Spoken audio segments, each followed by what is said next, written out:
The Mute at Hogwarts. Welcome back, brave explorers of impossible worlds. We are excited to have you here to continue this odyssey together. Before we continue, everything you'll hear is pure fiction. So please don't try to replicate combat techniques at home. This wonderful story in all its rights belong to its brilliant original author. We are only the messengers of entertainment. Want another dose of adventure? Subscribe to our YouTube channel so you don't miss a single chapter. And if you can't wait, our Patreon has exclusive surprises you'll love. Chapter 251 Hermione's Physical Changes. This is a special room called the Room of Requirement. All you have to do is walk past it 3 times and call out the image you desire, and it will manifest as the place you desire. It could be a training ground, a lounge, or even a potion brewing area. Hermione's eyes widened as she watched Guan Qiong explain. She looked around in amazement. They were currently on the second-floor balcony of the small Western-style building. There were 2 lounge chairs, fruit, and drinks, making it look quite relaxing. Of course, this was Guan Qiong's preparation. He'd occasionally relax here, enjoying the breeze and reading a book. That's great. Guan Qiong, how did you find this place? Hermione lay back in a chair, feeling her whole body relax. Guan Qiong also lay down in a chair on the other side. An accident. Guan Qiong didn't elaborate much. After all, memories of past lives were difficult to explain. He changed the subject, which was the reason he had brought Hermione here. Hermione, have you felt anything wrong with your body lately? Hermione was a little puzzled, but when Guan Qiong asked her, she reflected seriously on her recent condition. But there really hasn't been anything strange lately. I went on a trip during summer vacation, and I've grown a little taller, gotten a bit tanner, my hair has grown longer, and my breasts have. Hermione shook her head, blushing slightly. She was 14 now, and understood some of these things, but as a girl, she was too embarrassed to talk about such things in front of Guan Qiong. No, nothing has changed, Hermione said, taking a sip of the drink beside her as if to cover up. Guan Qiong looked at Hermione's sudden change of expression, wondering what she was thinking, but he had made a surprising discovery about Hermione's body. In his magical vision, the life circuits within Hermione's body were covered with light gray, thread-like lines. These lines entwine Hermione's life circuits like the scales on a snake, changing with the rhythm of the life circuits. This was clearly different from the life circuits of ordinary people. In fact, he had observed this phenomenon last school year, at the end of the school year, when Hermione recovered from the petrification by the basilisk, and her life circuits had such traces. During that petrification, due to the Gryffindor shadow and Guan Qiong's intervention, the amount of petrification magic that entered Hermione's body wasn't as extensive as with other petrification spells. Hermione's vital circuits could fully absorb and heal her, so neither the hospital staff nor Guan Qiong thought much of it. And indeed, after a period of time, Hermione recovered on her own, without even needing the mandrake juice. Furthermore, after this self-healing, Hermione's vital circuits would undergo subtle changes, giving her some resistance to petrification magic the next time, or even complete immunity if the petrification magic wasn't strong enough. However, at that time, the markings on Hermione's vital circuits were minimal, confined to the corners of her vital circuits, unlike the current pattern, which completely obscured them. Guan Qiong pondered, sat up, and gently waved his hand. Potions and other items flew out of the building and floated in front of him. Hermione, I need a drop of your blood. Is there a problem? Hermione asked doubtfully, but she sat up and, picking up a thin needle from the flying instrument, pricked her hand. A drop of blood immediately gushed out, then, controlled by Guan Qiong's magic, hovered in midair. It'll take some testing, but it shouldn't be a big deal. Don't worry, Guan Qiong reassured Hermione. He then controlled the drop of blood, dividing it into several portions and dripping them into the potion bottles before him. Some of these were potions he'd been practicing with, while others were specialized for testing ingredients, perfect for testing Hermione's condition. He didn't need to be overly detailed, simply confirming whether the condition posed any danger to Hermione was sufficient. Guan Qiong frowned slightly as he observed the changes in the potions before him. No trace of dark magic. No abnormalities in vitality. The reaction was no different from normal blood. There was no corrosiveness either. However, Guan Qiong looked at the last bottle, which contained a time-accelerating potion, something he intended to use as a replacement for the time-keeping rings and long-lasting flowers. His body had certain peculiarities. He didn't know if it was related to his natural talent, But he seemed to require an unusually large amount of these time-increasing substances, as if his growth required more time than an average person. If an ordinary wizard drank the potion, they would likely instantly age to a state decades in the future. If any ordinary object were placed in it, it would instantly become extremely aged. However, when Hermione's blood was placed in it, the changes were surprisingly less rapid than expected. While it still aged rapidly compared to his own blood, it was much slower than that of an average wizard. It was as if something had solidified the age within her blood, making it less susceptible to the effects of time. So, was that the case? Guan Qiong stared at Hermione, his magical vision allowing him to see through her body and directly into the circuits of life. The residual effects of the petrification curse were absorbed by Hermione's life circuits. This semi-petrified state didn't affect Hermione's daily life, but it slowed the passage of time. In other words, a longer lifespan? That seemed like a good thing. However, it couldn't be so easily determined. More information and research were needed. Facing the somewhat worried Hermione, Guan Qiong gave her a calm smile. It's nothing. It's the residual effects of the basilisk's petrification curse, but it's not a bad thing. Your body absorbed it, slowing down your physical changes, as if time had been petrified. The petrification curse? Why would it have such an effect? If that were the case, I'm afraid every wizard in the world would be willing to be petrified. Hermione was puzzled. There are probably other factors, like the Gryffindor shadow that stood in front of you earlier. You should remember that it was a power left by Gryffindor, and it absorbed some of the effects of the petrification curse. And you, June. I remember when you hugged me, I felt a warm current in my body, protecting me. That was your power, Hermione suddenly said. Then, as if she had realized something, she looked at Guan Qiong in front of her, her face turning red, like a ripe apple. Hermione turned her head quickly, her brown hair swinging, blocking her face. I need to rest for a while, I have classes later, Miss Granger said very seriously, and then lay sideways on the chair. Guan Qiong was a little surprised, touched her face. Then shrugged and continued to study the potion in front of her. And the corner of his mouth, inadvertently, hung a smile, and it never faded. Chapter 252 Harry's Worries. How did you two get ahead of us? You were clearly walking behind us just now, in the corridor. Ron looked back in confusion as Hermione and Guan Qiong appeared before him and Harry. It was strange. There was only one way, so how did they get ahead? Do you know all the secret passages in Hogwarts? And if you're walking so slowly, you'll be late for Professor McGonagall's class. The energetic Hermione, hands on her hips, urged Ron and the less energetic Harry. Harry was already feeling down because of Professor Trelawney's death prophecy. Harry, if you ask me, you should just forget about that lesson. It'll only affect you. It won't help, and you won't learn anything, Hermione said soothingly to Harry. But, Harry wanted to emphasize to Hermione the 2 times he had seen the black dog, the portent of death, but they had already reached the Transfiguration classroom, and Professor McGonagall was already standing inside with a serious face, awaiting the students' arrival. This silenced Harry, and he and Ron hurried inside. As Gryffindor students, they subconsciously feared Professor McGonagall, the head of Gryffindor.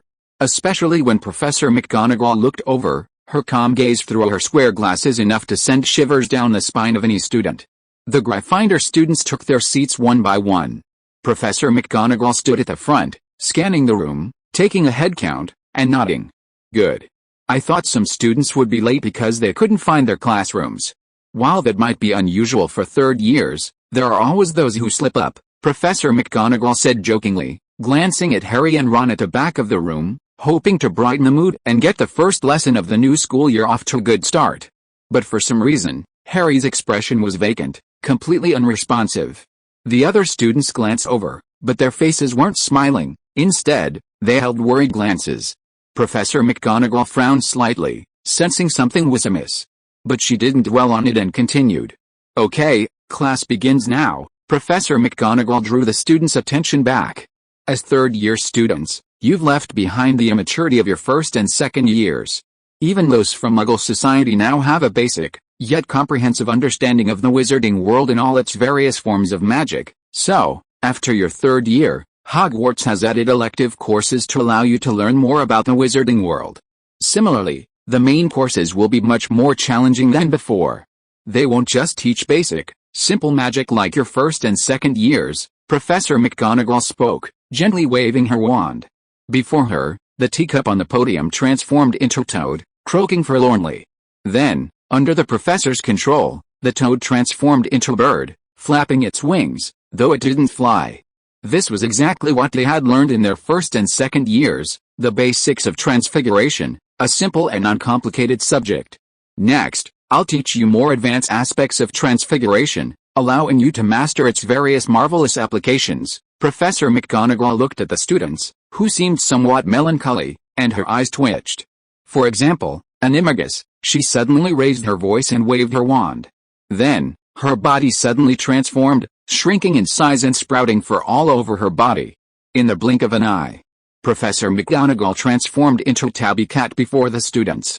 The cat even had traces of glasses around its eyes, and its expression was identical to Professor McGonagall's.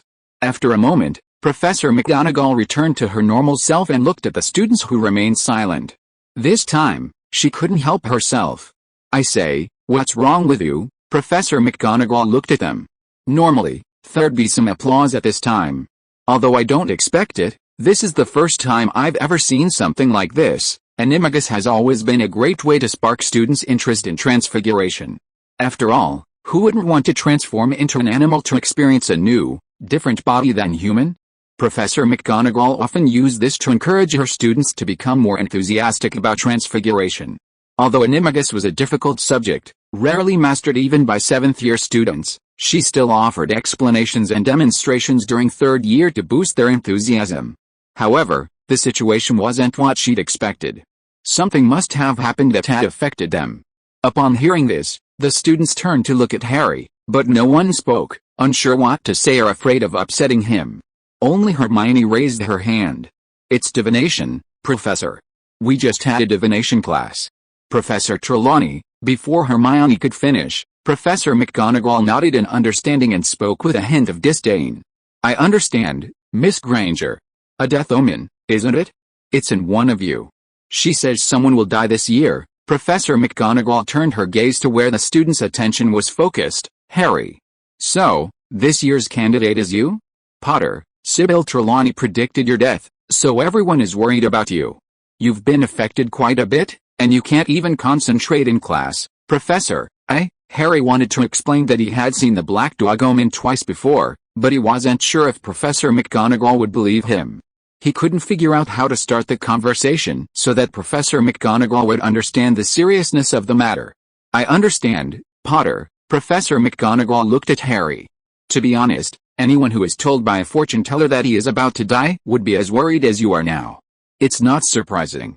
What I want to tell you is," Professor McGonagall paused, trying to use a calm tone to avoid appearing biased. "Professor Trelawney has predicted the death of a student every year since she came to the school. This is her way of teaching. It will make you more trusting and devoted to the divination class, and so far, no one has been in trouble. Besides, I think you should understand one thing." Professor McGonagall smiled and said, "Dumbledore will not let any student get into trouble in school. This is his responsibility in ethics as the headmaster. If Professor Trelawney's prophecy wants to come true, the first person to confront should be Dumbledore, and this is impossible. After all, Dumbledore is the greatest wizard alive and the most powerful wizard alive. Even if you don't believe in yourself, you should believe in him." Harry blinked and suddenly relaxed, because he found that what Professor McGonagall said really made sense. Dumbledore was at Hogwarts, and Dumbledore would never allow a student to die. "I see. Thank you, Professor McGonagall," Harry said gratefully. "You're welcome. Now, let's get on with the lesson. Regarding Animagus, although you won't be using it for a long time, I think you'll be happy to hear about it." Professor McGonagall continued the lesson, and the students finally became more active. The class ended quickly. Compared to divination, it was much more interesting, and time flew by unnoticed. After class, the students left the classroom and prepared to go to the Great Hall for lunch. Chapter 253 Care of Magical Creatures. "I think you should be fine, Harry. What Professor McGonagall said makes a lot of sense, doesn't it?" In the dining room, Hermione pushed a plate of stew towards Harry. "That's right, but the previous few times," Harry scratched his head. He wasn't so panicked now, thinking of Dumbledore at school. However, he was still confused about the two previous black dog sightings. If the second time could be explained by the brain trick that Guan Qiong had told him about, then what about the first time? When he left the Dursleys' house and boarded the night bus, he actually saw the big black dog. That time was truly bizarre. Ron was also at a loss for words, so Harry could only look at Guan Qiong, who was eating silently. Since leaving the Transfiguration classroom, he had remained in a pensive state, not communicating with them, as if he was thinking about something. June, what do you think about Professor Trelawney's death prophecy? Harry said. Guan Qiong paused, his eyes slowly coming back to focus, as if finally coming out of his own thoughts. He looked at Harry beside him and put the beef pie in his hand into his mouth. At the same time, a series of points of light appeared in front of him, turning into a sentence. Perhaps Professor Trelawney didn't make a prophecy. At least, I don't sense any magical aura. She must have just made inferences based on some information. Guan Qiong looked at Harry. For example, Sirius Black escaped, and it seems his target is you, right? Ron said suddenly. That makes it all fit. A mortal enemy, an attack, and the ominous omen could also be Sirius Black. Why does this sound so familiar? Hermione thought of something else. After a moment, her eyes suddenly lit up. This is something we teach in arithmancy class, using the development of things to make divinations. She looked at Guan Qiong, seeking confirmation, and Guan Qiong nodded. If you ignore the strange life circuits within Professor Trelawney's body, the talking tricks she'd used earlier were indeed no different from what was taught in arithmancy. Wait, what arithmancy class? Ron looked at Hermione and Guan Qiong in surprise, then suddenly realized what was happening. The professors taught you the art of clones. Wait, you don't have another clone somewhere else, secretly learning it, do you? He was shocked, but then suddenly realized that this wasn't surprising for Hermione and Guan Qiong. How could we? Hermione said, then suddenly stopped, not continuing. She remembered what they'd done secretly before. No, how could it be considered secret? They'd just taken a break together. Hermione suddenly felt her face burning. She quickly finished her lunch in 2 mouthfuls and ran off. What's wrong with her? Ron asked, puzzled, but Harry couldn't give him an answer. After lunch, the sun set from its zenith, and Guan Qiong and her group headed out of the castle. Hermione also emerged from somewhere else, her complexion returning to normal. The group headed towards Hagrid's hut near the Forbidden Forest for their first Care of Magical Creatures class. After their 3rd year, their schedules had become increasingly full, and they had significantly less free time than they had in their 1st and 2nd years. Harry's mood brightened because Hagrid was the professor of Care of Magical Creatures, and Hagrid was his friend. He knew how happy Hagrid was to be recognized as a professor, and he was genuinely happy for him. He was also excited about the new course, wondering what Hagrid would teach them first. He hoped he wouldn't start by pulling out spiders from the Forbidden Forest. But all this ended when they saw 3 familiar figures. Oh my god, it's Malfoy. Why is he here? Ron also noticed the 3 figures standing in front of Hagrid's hut. 2 of them were incredibly burly, as massive as gorillas, while the middle one was thin, with short, sleek blonde hair that was clearly professionally maintained. Looks like we'll have to attend class with the Slytherins. What bad luck, Harry said helplessly. But they couldn't just skip class because of that, so they all walked to Hagrid's hut. Hagrid was still wearing his moleskin coat, and Fang, the hound, was standing at his feet, tumbling about. Seeing Harry and his companions approach, Fang tried to pounce, but was stopped by Hagrid. Come on, hurry up, students. Is everyone here? This class is going to be exciting, I promise, Hagrid said, urging the students to follow him.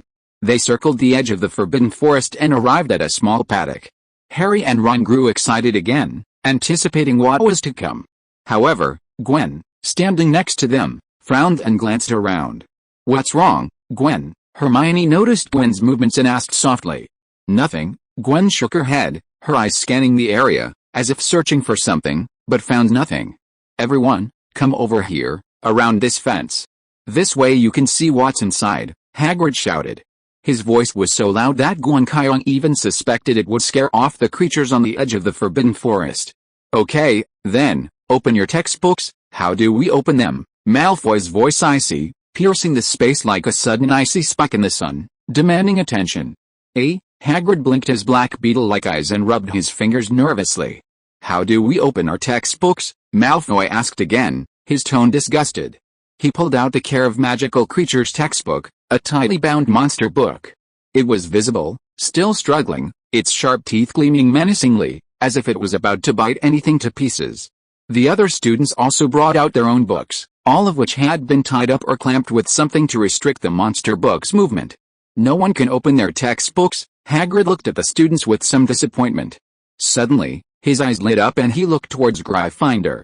Most of the people over there still had their monster books tied up, but 4 of them were completely open and very quiet, just like an ordinary book. Those 4 books appeared in the hands of Harry and his group. Chapter 254 Class. Ah, someone knows how to do it, Hagrid said happily, pointing to Harry's location.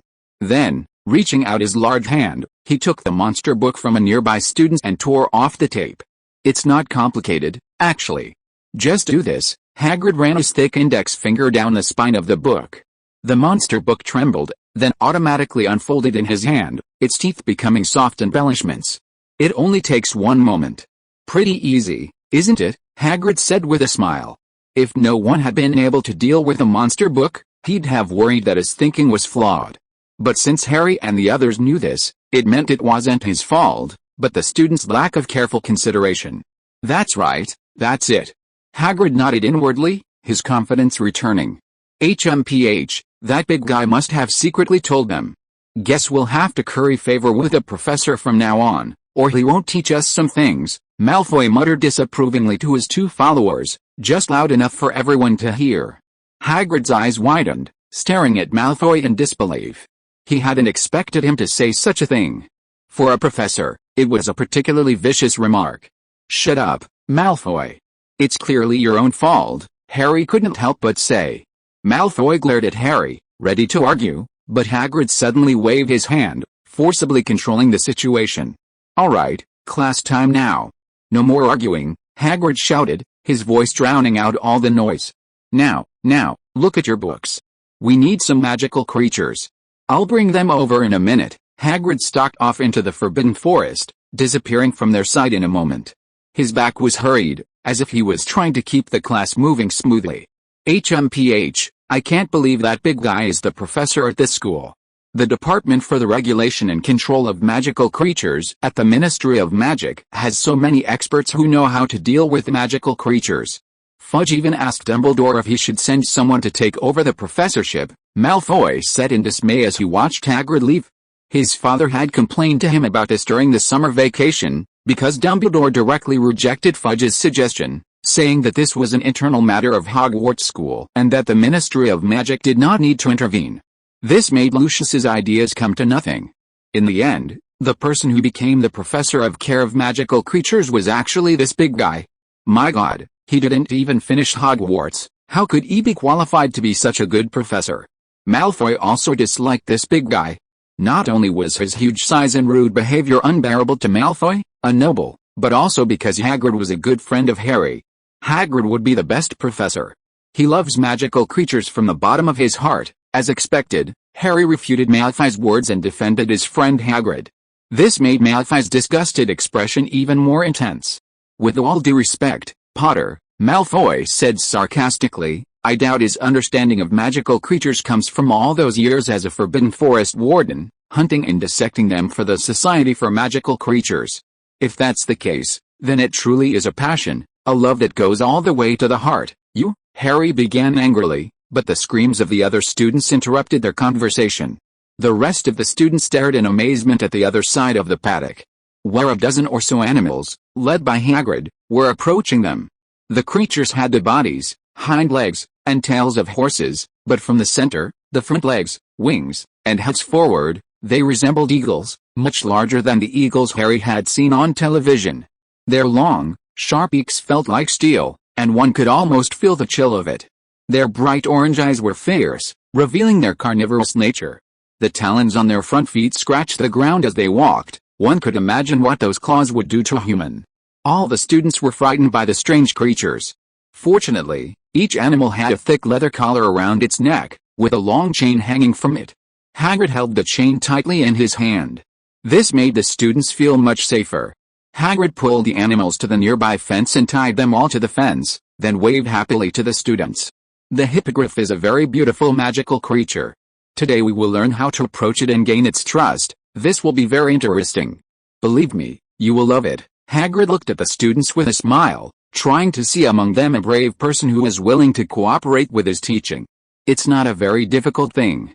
The hippogriff is a proud animal, but as long as you don't try to provoke it, there won't be any problem. Hagrid looked at the students, some sweat appearing on his forehead, but he continued, just walk towards it, bow, and then when it bows to you, you can slowly approach it, pet it, and finally you can even ride on it and fly into the sky. Of course, if it doesn't bow, my advice is to slowly leave and don't do anything else. Hagrid explained all the steps, but the students were still standing outside the fence. No one came out, willing to be the first brave man, and the smile on Hagrid's face became a little difficult to maintain, and the sweat on his forehead increased. No one? It's really not difficult, it's a very easy thing to do, Hagrid continued. His tone became low, even with a little pleading. Why not let our savior come? It shouldn't be a problem for him, right?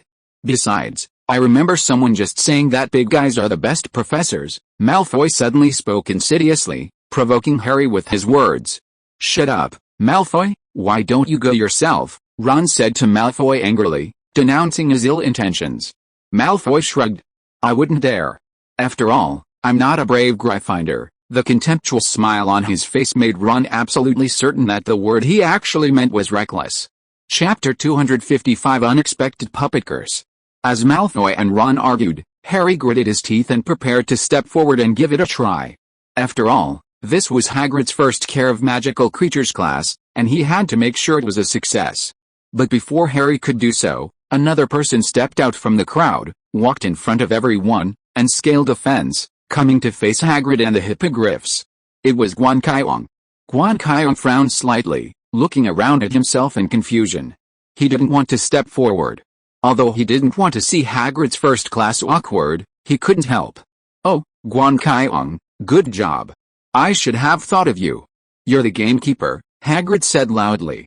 He ran over to the hippogriffs, unhooked one of the chains, and pulled one over to Guan Qiong, removing its leather collar. The students outside the enclosure held their breath. Even Malfoy didn't say anything, but instead looked at Guan Qiong with a hint of curiosity. Come on, Gwen, it's actually very simple. All you have to do is meet its gaze, blink lightly, and bow. It was indeed a simple thing. Before Hagrid could finish his words, the hippogriff in front of Gwen let out a crisp cry and bent its scaly front knees in a bow. It was as if Hagrid was speaking to it. Then, the hippogriff stood up, its large orange eyes fixed on Gwen. It took a few long strides forward, approaching Gwen, its sharp, gleaming beak threatening to pierce her. The students behind him gasped in surprise, and Hermione excitedly pulled out her wand. Hagrid, beside him, tensed himself, his feet pushing hard, as if to ram the hippogriff into the side. But they stopped in their tracks a second later. The hippogriff lowered itself before Guan Qiong again, lowering its head and gently nuzzling Guan Qiong's arm, like a puppy begging for a caress. Guan Qiong gazed at the hippogriff before her. It was a truly bizarre creature, like a combination of half horse and half eagle, its life circuitry somewhat reminiscent of the centaurs she had seen before. And, undeniably, the hippogriff was even more beautiful than the centaurs. Its shimmering fur felt like silk, incredibly smooth to the touch. It also had two distinct textures. The feathers felt like cotton, wrapping around his hand, while the fur on the back of its body, Guan Qiong was at a loss for words, felt a bit like a pet cat, warm and smooth. Ah, great, Guan Qiong, you did it, Hagrid said happily after his surprise. Guan Qiong's demonstration was impeccable, fully proving that these creatures weren't some terrifying monsters, but rather gentle magical creatures. Guan Qiong gave Hagrid a strange look, gently rubbing the hippogriff's head with his hand. The hippogriff was as docile as Fang, allowing him to rub it without any sign of offense, nor even a hint of arrogance. This was why he hadn't volunteered earlier. For him, the task was too simple. Just like the dragon and the unicorn before him, the hippogriff showed full trust and obedience from the first sight, requiring no further action from him. If this had been a private encounter, it wouldn't have been a big deal, but now that they were in class, the students behind them, seeing how easily Guan Qiong had tamed the hippogriff, were bound to misunderstand it. Hippogriffs weren't particularly kind magical creatures, as evidenced by their sharp beaks and claws. However, Hagrid was clearly unaware of this, and he thought the class was going smoothly. Guan Qiong, very good. I think you can try writing it now. It's going to be a very novel experience." As if understanding Hagrid's words, the hippogriff in front of Guan Qiong bent its knees, as if actively beckoning Guan Qiong to ride. There was no hint of arrogance at all. Guan Qiong's lips twitched slightly, but she didn't refuse. With a light tap of her feet, a surge of magical energy surged, and her body seemed to lose weight, floating lightly on the hippogriff's back. The hippogriff let out a long cry, and its 12-foot-long wings spread out to Guan Qiong's sides. Then, flapping, they stirred a huge gust of wind, and then slowly rose into the air. About 5 meters above the ground, the hippogriff's speed suddenly increased, and it soared straight into the sky like a black arrow. Guan Qiong was forced to clamp his calves against the hippogriff's sides, which seemed to give it an illusion of speed, increasing its speed. The wind whipped past him, a sharp whistling sound. Holding the hippogriff's head with both hands, Guan Qiong felt like a sky knight from some otherworldly fantasy novel, only with a sword. Guan Qiong instinctively glanced at his left hand, where a bracelet lay. He didn't summon the knot and sword, though. After all, they were still flying around Hogwarts, not going to war, and he didn't have the urge to pose. But he felt an itch.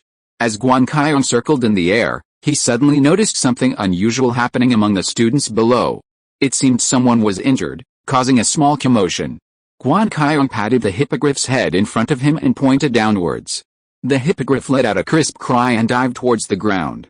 Then, as it neared the ground, it suddenly shifted its wings from horizontal to vertical. The suddenly larger contact area absorbed the gusts of wind, giving it a tremendous lift. The hippogriff's speed was drastically reduced.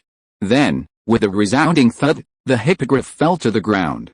Guan Qiong patted the hippogriff's back, activating a levitation charm, causing its own weight to vanish. It then gently soared and landed to the side. Chaos reigned around them. Hagrid, with his massive arms, grasped a hippogriff's head, attempting to put it into a collar. Elsewhere, Malfoy lay curled up on the ground, his wizard robes stained with blood. "I'm dying," he cried, his voice full of energy, his voice agonizing, as if he were about to die. "What's wrong?" Guan Qiong asked Harry, whose face was tense. "Hagrid just had us interact with the hippogriffs." The hippogriff Malfoy chose didn't bow, but he didn't retreat either. Instead, he cursed a few times, and then, Harry looked nervously at Malfoy lying on the ground. Guan Qiong understood. Sure enough, he had acted too relaxed just now, causing the students to relax their vigilance against the hippogriffs. As for Hagrid, he never considered them dangerous. After all, his knowledge was far different from that of ordinary people. Chapter 256 Forced Time Loop. Malfoy was still screaming at the top of his lungs, but he looked truly miserable. A long, deep wound pierced his right arm, blood gushing out, staining the right side of his wizard's robes red. It was clearly the hippogriff's claw. Elsewhere, Hagrid had finally put the angry hippogriff's collar back on and chained it to one side. He then trotted over to Malfoy and scooped him up. "That's enough for this class. I need to get him to the hospital first," Hagrid shouted, leading Malfoy towards the castle. Students from both houses followed, slowly making their way back to Hogwarts. For a moment, the scene was chaotic, and no one noticed when Guan Qiong paused, glancing around. Students passed him one by one. Hermione and the others, worried about Malfoy's condition, ran ahead and didn't notice him. Soon, Guan Qiong fell to the back of the pack. He scratched his head and reluctantly pulled a time turner from his pocket. At the very beginning of this class, he'd had a feeling, the same one he'd had the night before, a feeling of being on a constantly shifting stream of sand, surrounded by a swirling, engulfing vortex. He understood what it meant. He was trapped in a time loop again. This wasn't the self-controlled time loop of the morning class, but a forced one. But this time, unlike last night's, he'd been attacked. And it was by his future self. Just then, a puppet spell had fallen upon him, controlling him, forcing him to step out from among the students and encounter the hippogriff for the first time. The magic had clearly come from him, from his own time loop self. Guan Qiong looked at the words engraved on the time turner. What has been will be again, what has been done will be done again. He felt a slight toothache. Since he'd been charmed by his future self, he had to use the time turner, travel to the past, and then charm his past self again, closing the time loop. Otherwise, the events would conflict with the original history. And what consequences would that have? Guan Qiong took a deep breath, feeling a surge of panic in both his chest. It felt like he was sitting in a car hurtling forward at full speed, with no brakes or steering wheel, facing a cliff. That outcome was definitely not what he wanted. He might even unearth his body, decades dead, somewhere. Without further hesitation, Guan Qiong spun the time turner. The surroundings began to shift, and he retreated at breakneck speed. After an eternity and a split second, his feet finally touched the ground again. He was still on the grass outside Hogwarts, but before him were students not about to enter the castle, but rather students from two houses exiting. They were heading to Hagrid's Care of Magical Creatures class. Guan Qiong quickly cast a disappearance charm on himself, hiding him from the others. He also noticed himself among the group. His past self was looking around, just as he had before. Guan Qiong didn't do anything extraneous, simply watching the unfolding events from the sidelines. Hagrid led the students outside the paddock. Malfoy argued with Harry and Ron. Hagrid led the hippogriff to the students, hoping to have one student participate in the teaching. Then, with a gentle flick of his wand, a golem charm was cast, landing on his past self. He controlled himself by walking forward, successfully making the hippogriff obey and mount it. As he did so, he felt the panic in his heart slowly dissipate, replaced by a sense of fulfillment. This feeling reached its peak when he cast the spell to control his past self. Then, his past self took off on the hippogriff, and Hagrid happily continued the teaching, allowing more students to interact with the hippogriff. Harry and Ron chose a blue hippogriff, Hermione opted for a reddish-brown one, and Malfoy chose a bronze-green one. Perhaps Malfoy's haughty look angered the hippogriff, who refused to lower his head, and Malfoy erupted in curses. Finally, the attack occurred. A flash of claws lacerated Malfoy's arm, leaving a deep gash. Blood flowed from it. Hagrid rushed over and subdued the enraged hippogriff, Buckbeak, but Malfoy's injuries were irreversible. Guan Qiong, however, kept an eye on the situation. He could have used a cloaking spell or other magic to rescue Malfoy, but that would have violated the Time Turner's regulations and would have been even more dangerous. So, he chose not to intervene, but simply watched. His past self descended from the sky, and Hagrid took Malfoy to the hospital. And so the class ended. Guan Qiong watched his past self stop in the line, then fall behind everyone else. He then pulled out his time turner, stroked the text on it, and after some mental effort, reluctantly turned it around. He vanished before Guan Qiong, and the feeling she had felt vanished completely. Time loop, complete. Guan Qiong breathed a sigh of relief, removed the existence dispelling charm, and headed back to the castle. Before dinner, he planned to visit the library to search for information related to time, to see if he could find the cause. If he couldn't find the cause, he would seek out Professor McGonagall or Dumbledore for help. After all, this involved time, a field he had never understood before, and it carried considerable danger. The situation now was unlike last year, in second year. While things had changed, they were still within his comprehension, and he was confident he could handle it. Despite a few mishaps along the way, the ultimate outcome was under his control, and Tom had been dealt with. But this year, with its unexpected changes, he had no clue or confidence. After all, time is one of the most mysterious forces in the world, whether in science or magic. If you are listening to this novel on a channel other than Fanfic World, it means it was downloaded and re-uploaded without effort. We warmly invite you to visit our channel, Fanfic World. There you will find the original version of this story and many other novels of various genres. We look forward to seeing you dive into a world of incredible novels. Chapter 257, A Life Enslaved by Time. Because it was the first day of school, the library was sparsely populated. The only ones present were 5th and 7th year students, presumably preparing for their OWL and NEWT exams, the ordinary wizarding level and final wizarding level exams. But none of this concerned Guan Qiong. He walked with familiarity among the library's wave-like bookshelves, searching for books related to time. After a while, he emerged from the shelves, and behind him hovered 6 or 7 books, all of which he had found, related to time. He came to an empty desk, put the books down, and sat down to read. The first book was titled The Emergence and Use of the Time Turner. The title itself suggested its content, but the book didn't offer a definitive explanation of the Time Turner's origins, merely offering a few theories.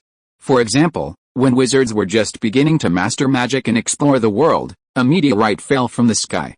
Around it, the flow of time began to strangely change. Some who approached it aged drastically, Some even died and turned to skeletons, while others experienced rejuvenation, transforming from middle-aged to children. Astonished by this miraculous power, wizards at the time fiercely scrambled to seize the meteorite and exploit its power. They used its fragments to craft numerous magical artifacts, and a war over time erupted. While the book doesn't explicitly reveal the outcome, it states that from that point on, the only remaining artifact related to time remained the Time Turner, firmly controlled by the Ministries of Magic. Another theory about the Time Turner's origins dates back even further, to the creation of the world, when various forces still had material manifestations. Time was a pool of water, death a skeleton, fate an endless, white thread entwined on the surface of the world, and life a green glow. As the world evolved, time evaporated first, driving the entire world into change. Various forces shed their initial form, becoming invisible yet present in every corner of the world. However, during this process, a minor incident occurred. A portion of the pool of time was left behind and crystallized. The powder from these crystals is precisely the powder in the Time Turner today. It is precisely by consuming this powder that people can use the Time Turner to travel back in time. Guan Qiong took out the Time Turner. In the center of the Time Turner was an hourglass filled with powder. When he used it before, he had also rotated the hourglass. Guan Qiong examined the fine powder inside. The powder glowed faintly, exuding a mysterious aura. However, he didn't feel the powder was less, perhaps because he hadn't used it much. After all, today was only the first day. But this theory did have some truth. Guan Qiong flipped through the book, The Emergence and Use of the Time Turner, in his hand, and continued to read the following section. However, the latter section dealt with the use of the Time Turner, somewhat like a story version of the Ministry of Magic's Time Turner law, describing various examples of illegal use of the Time Turner and the consequences. Some people were in a horrific condition, their bodies shattered into pieces. Some parts of the flesh were as tender as a newborn baby, while others had turned to ash, as if they had been burned. Others remained unchanged, but their organs had become extremely aged, and they died within a short time. There were exceptions, some simply buried in the ground, dead for centuries, and some whose half of their bodies had disappeared. The variety, combined with the pictures, was a complete horror story, and Guan Qiong felt reluctant to read on. The most important point about the use of the Time Turner was that one should not alter what had already happened. This was especially true for things happening right before one's eyes. If altered after the cycle, the consequences would be unimaginable. Guan Qiong read the words on the Time Turner and understood this warning. What had already happened needed to be allowed to happen again after reversing time. If altered, the consequences would be dire. This was why Guan Qiong had previously been forced to travel back in time to cast the puppet spell on himself. However, this presented a further problem. Guan Qiong's time loop was completely controlled, not something he had intended. Because he discovered what he had done after the time loop, he was forced to reverse time and do the things that happen after the time loop. He was the cause, and he was also the result. The result gave rise to the cause, and the cause itself became the result. Guan Qiong's personal will played no role in this process. He was like a fish caught in a whirlpool at sea, with no choice but to passively follow it through the vortex, completing round and round. Guan Qiong put down the book he was holding, took a deep breath, and picked up the second one. A Life Enslaved by Time. Upon opening the book, Guan Qiong's eyes lit up slightly. He hadn't expected such good luck today, to find a similar situation in the second book. A Life Enslaved by Time was written by Jeremy Met, an American employee of the United States Ministry of Magic. He was responsible for searching for and recovering magical items that had accidentally found their way to no mag, the term for ordinary people in the American wizarding world. By chance, he found a Time Turner and successfully repaired it. This was the beginning of his nightmare. According to Jeremy, his original intention for the Time Turner was to keep it for personal use after repairing it. The Ministry of Magic was incredibly busy, and his department was understaffed, leading to frequent overtime and no leisure time. He wanted to use the Time Turner to buy himself some vacation time. It wasn't a bad idea. However, the moment he repaired the Time Turner, something strange happened. First, he found a note in a drawer next to his desk. It read, "Turn 5 times, common repair methods for rare magical items and the Time Turner parts are on Condes Street. Buy them and return them to where you found them." The handwriting on the note was his own. Chapter 258. Vegetables can live without heart, and people will die without heart. Jeremy looked at the note with his own handwriting and easily figured everything out. The books, parts, and tools needed to repair the time turner were all provided to him by his future self. He now needed to use the time turner to provide the books and parts to his next self. Of course, he also had to leave a note, completing a time loop. This wasn't difficult, and Jeremy completed the task effortlessly, unnoticed and without incident. In the days that followed, Jeremy used the time turner numerous times, giving himself plenty of time off from work and allowing him to relax. Sometimes, he even consciously used the time turner to make his life more convenient. For example, when faced with a problem, he would ask his future self to share the solution. After solving the problem, he would pass on the solution to his next self. Although he was puzzled by the solutions, which seemed to come out of nowhere, Jeremy was so engrossed in them that he didn't think too much about it, simply accepting it as a feature of the time turner. Until one day, he received a note from the future. Go to the supermarket east of here, don't buy anything, and then walk back. Notes from the future weren't uncommon. They usually promised some sort of benefit, like finding a special magic item or potion ingredients. Sometimes, they simply meant avoiding trouble. For example, a phone call with complaints. After he left, the call would be forwarded to his colleague. While somewhat unethical, it wasn't a big deal, was it? However, this time, there was something strange about the note. After Jeremy's visit to the supermarket and his return, nothing happened. No phone calls, no fines, no encounters with sad, beautiful women. It was simply a simple trip to the supermarket. Jeremy was puzzled, even debating whether to leave a note for his past self. The note was meaningless. The whole process, the beginning, the end, all served no purpose. It was just a waste of his time. However, remembering the note he'd seen earlier, and the words engraved on the time turner reminded him, he left a note behind, leaving his next self confused. Thus, the time loop was complete. Nothing happened afterward, and Jeremy didn't dwell on it, continuing on with his life. A week later, he received another note, don't go to the Quidditch game. Stay home. Jeremy was about to leave for Germany to watch his favorite team play, having already taken time off, when the note suddenly arrived. Faced with this demand from the future, Jeremy had no choice but to stay home. He then used the time turner to leave a note for himself asking him to stay home. This made him feel foolish and sense that something was amiss. This time loop, too, yielded nothing, ruining his wonderful vacation. 3 days later, he received another note from the future, the same demanding task, to do something within a certain time frame. This incident, however, was not part of his plan and would indeed disrupt it. He was hunting for a magical artifact that had found its way into the hands of the Muggle collector. It was a cursed artifact with anti-divination properties. Jeremy's department had spent a long time locating it. Now it was time to close the loop.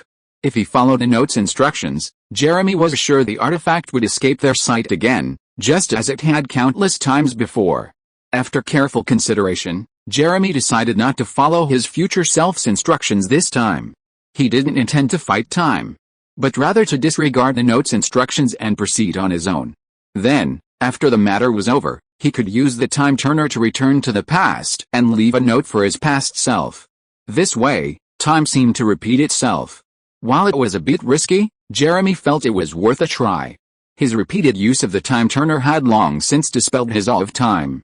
He faintly understood its laws and could find loopholes and gaps within them. Everything seemed to be going smoothly. The operation to hunt for the magic artifact was a resounding success. They had successfully retrieved the artifact and were preparing to seal it away. However, when Jeremy and his colleagues returned to their department's office, they were met with a horrifying sight. Another Jeremy's corpse, appeared on his desk, lying on its side, its face horrified. Blood flowed from its eyes and ears, forming a pool of blood on the floor. Everyone was stunned, but Jeremy's feelings were the most profound. An intangible feeling informed him that the corpse before him was himself. He could sense a strange force surging from the corpse into his body, entering his body and causing him to struggle to breathe. His internal organs seemed to fail in an instant. It was the power of time, a predetermined fate. And he was powerless to change it. In fact, if it weren't for his good friend's sudden words, Jeremy might have been transformed into another corpse by that mysterious force, another example of the misuse of the time turner. As everyone saw Jeremy's body, his countdown to death approaching, his good friend, Leighton Jordan, suddenly burst into laughter. Hey, look! What a beautiful puppet, Jeremy. No wonder you kept trying to run away. You wanted to give us a scare, didn't you? But you got pulled in, and the puppet won't work, Layton spoke as he approached Jeremy's corpse. As he spoke, Jeremy felt a strange power suddenly vanish from his body, and the corpse truly transformed into a puppet. Layton gently waved his wand, and the corpse transformed into a wooden puppet bearing the logo of the House of Mischief, a well-known American magic prop shop. Chapter 259 River of Time. It's unclear whether Layton's words were accidental or if he had sensed something, but what is certain is that his words allowed Jeremy to escape death, the power of time temporarily sparing him. It was miraculous, incomprehensible, yet real. Later, Jeremy discovered a new note in the cabinet of his desk, containing the location for purchasing the puppet. This time, Jeremy didn't disobey the future's instructions and faithfully followed them, completing everything, including the note. Although he knew he wouldn't follow the instructions, he felt compelled to keep it to avoid another corpse. Afterward, Jeremy received numerous notes from the future, each listing various tasks, which he was forced to complete, even if it affected his normal life.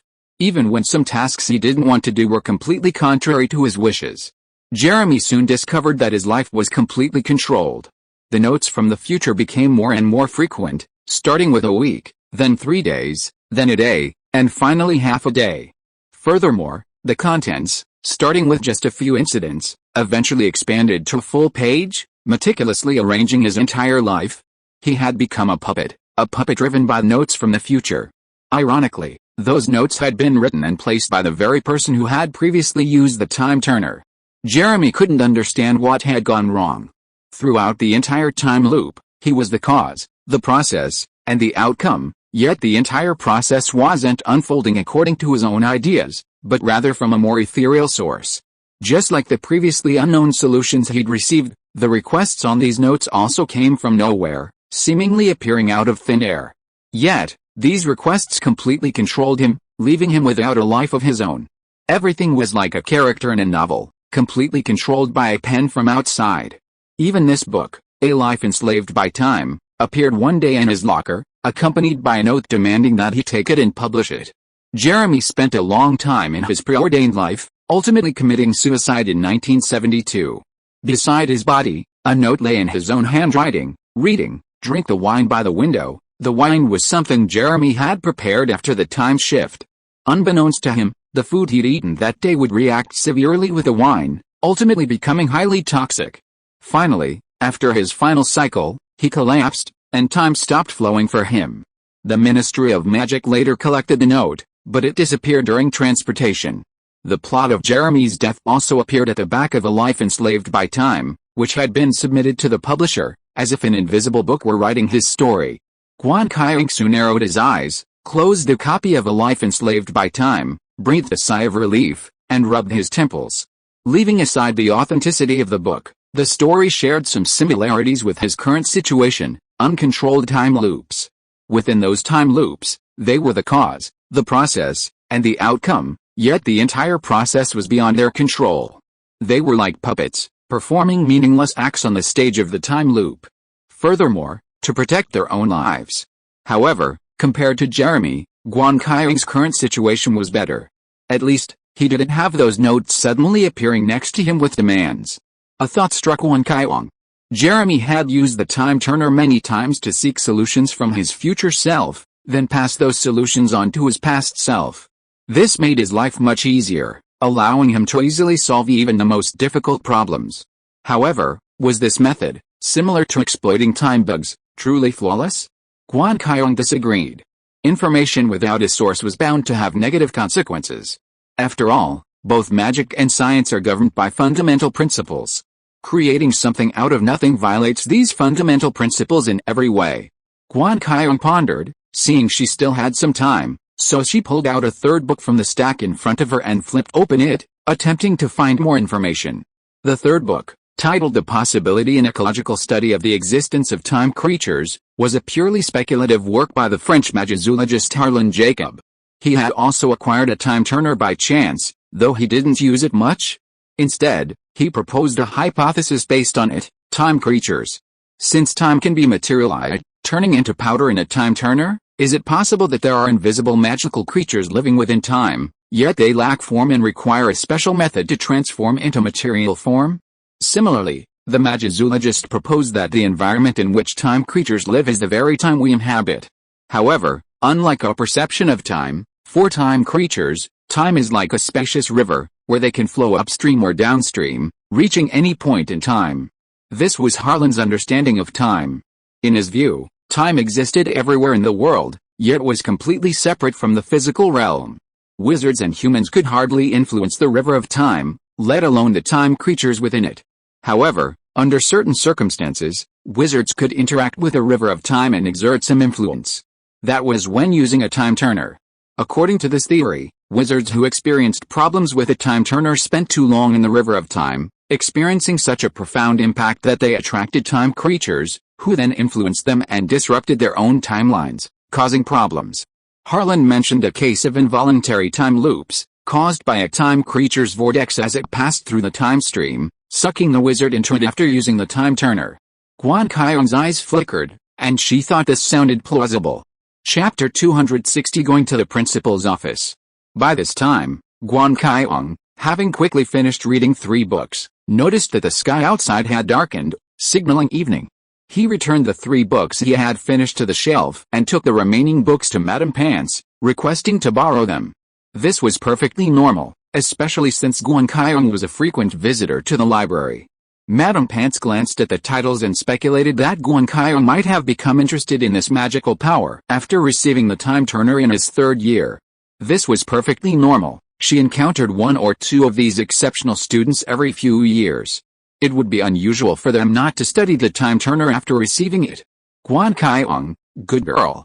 Today is only your first day, and you're already here to read. I guarantee you won't find anyone as diligent as you. Madame Pants wrote down the titles of the books and handed them back to Guan Qiong. However, I must remind you, the mysteries of time are difficult for ordinary people to comprehend. They possess many magical properties and permeate our entire lives. If you notice anything amiss, be sure to report it to the professors, Madame Pants warned.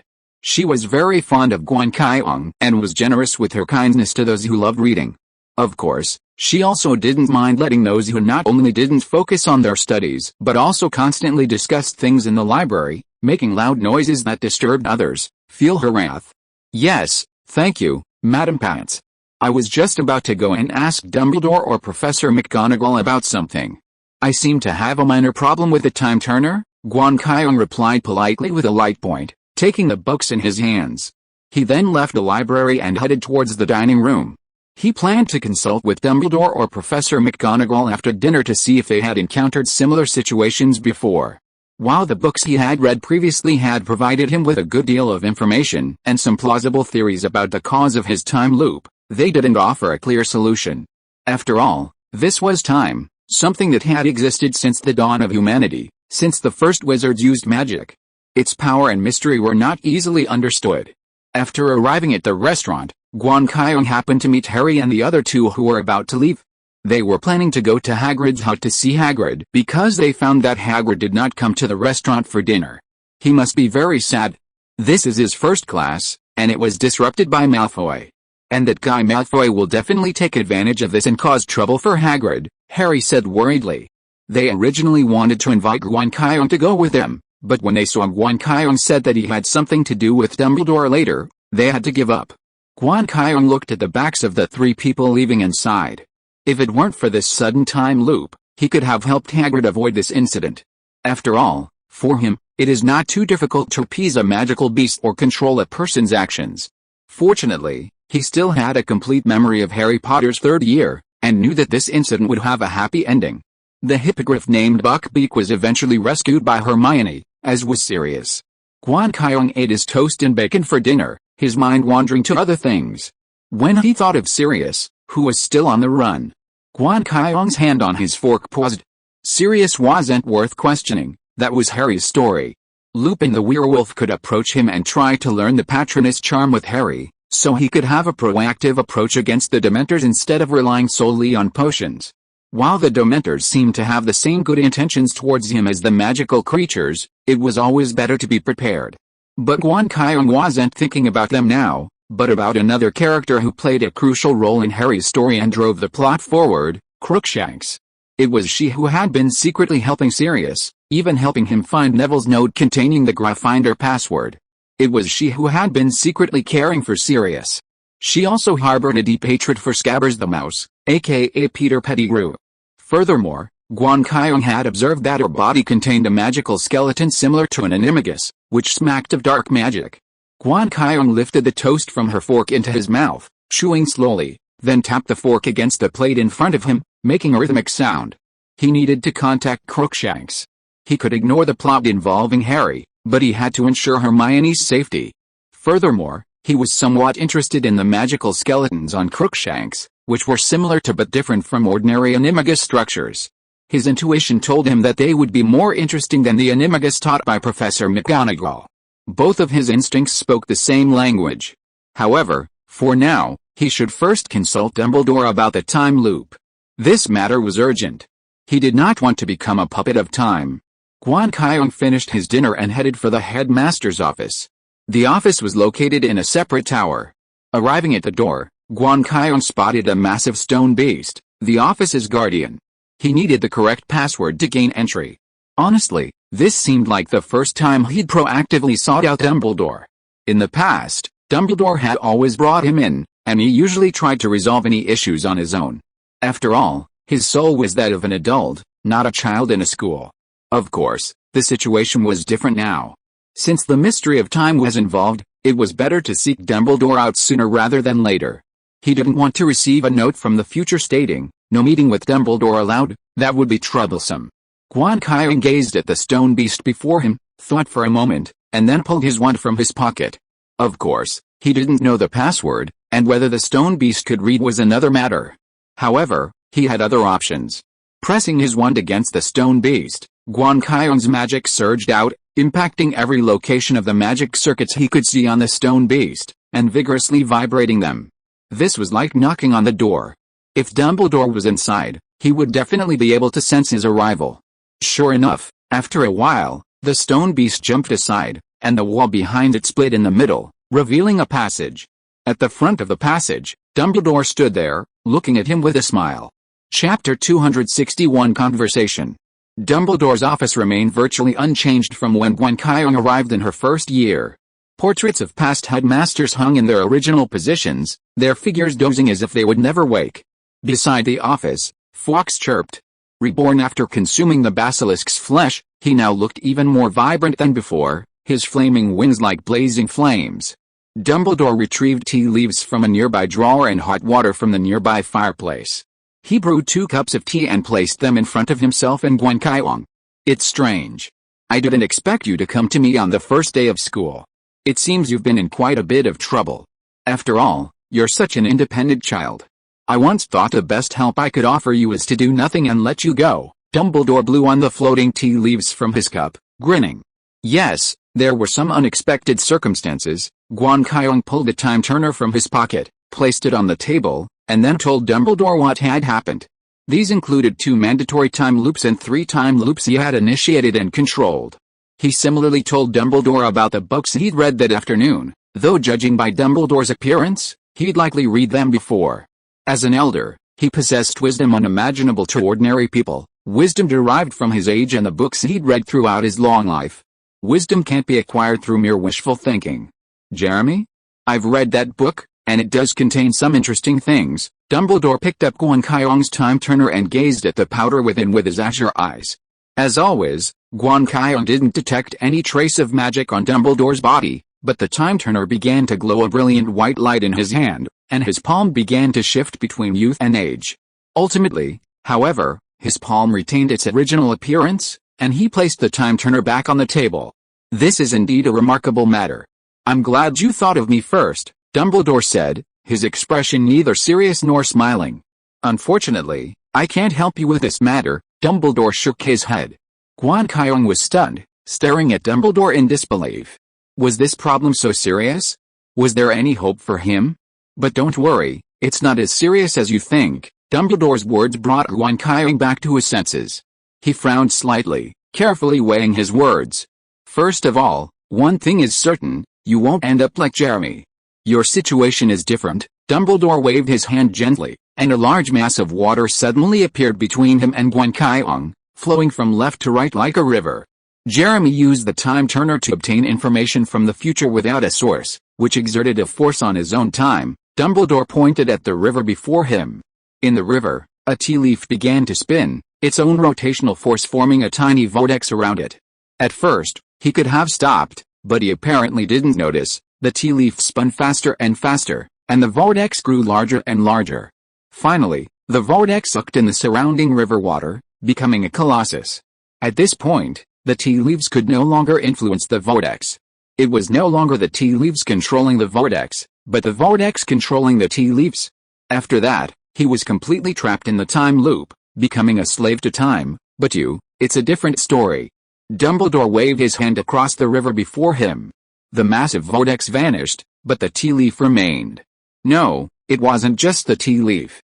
Guan Qiong peered closely and saw that the river water around the tea leaf had become disconnected from the surrounding water, forming a new shape. It looked like a fish. However, its body was composed of river water, making it difficult to see.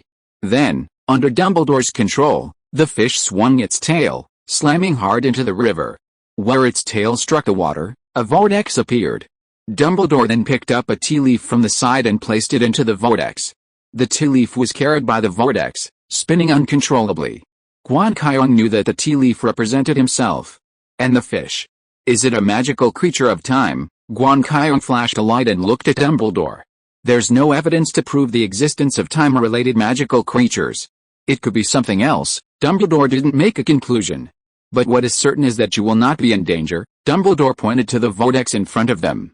Guan Qiong saw that due to the departure of the fish, the vortex, without the intervention of external forces, became smaller and smaller, and finally disappeared.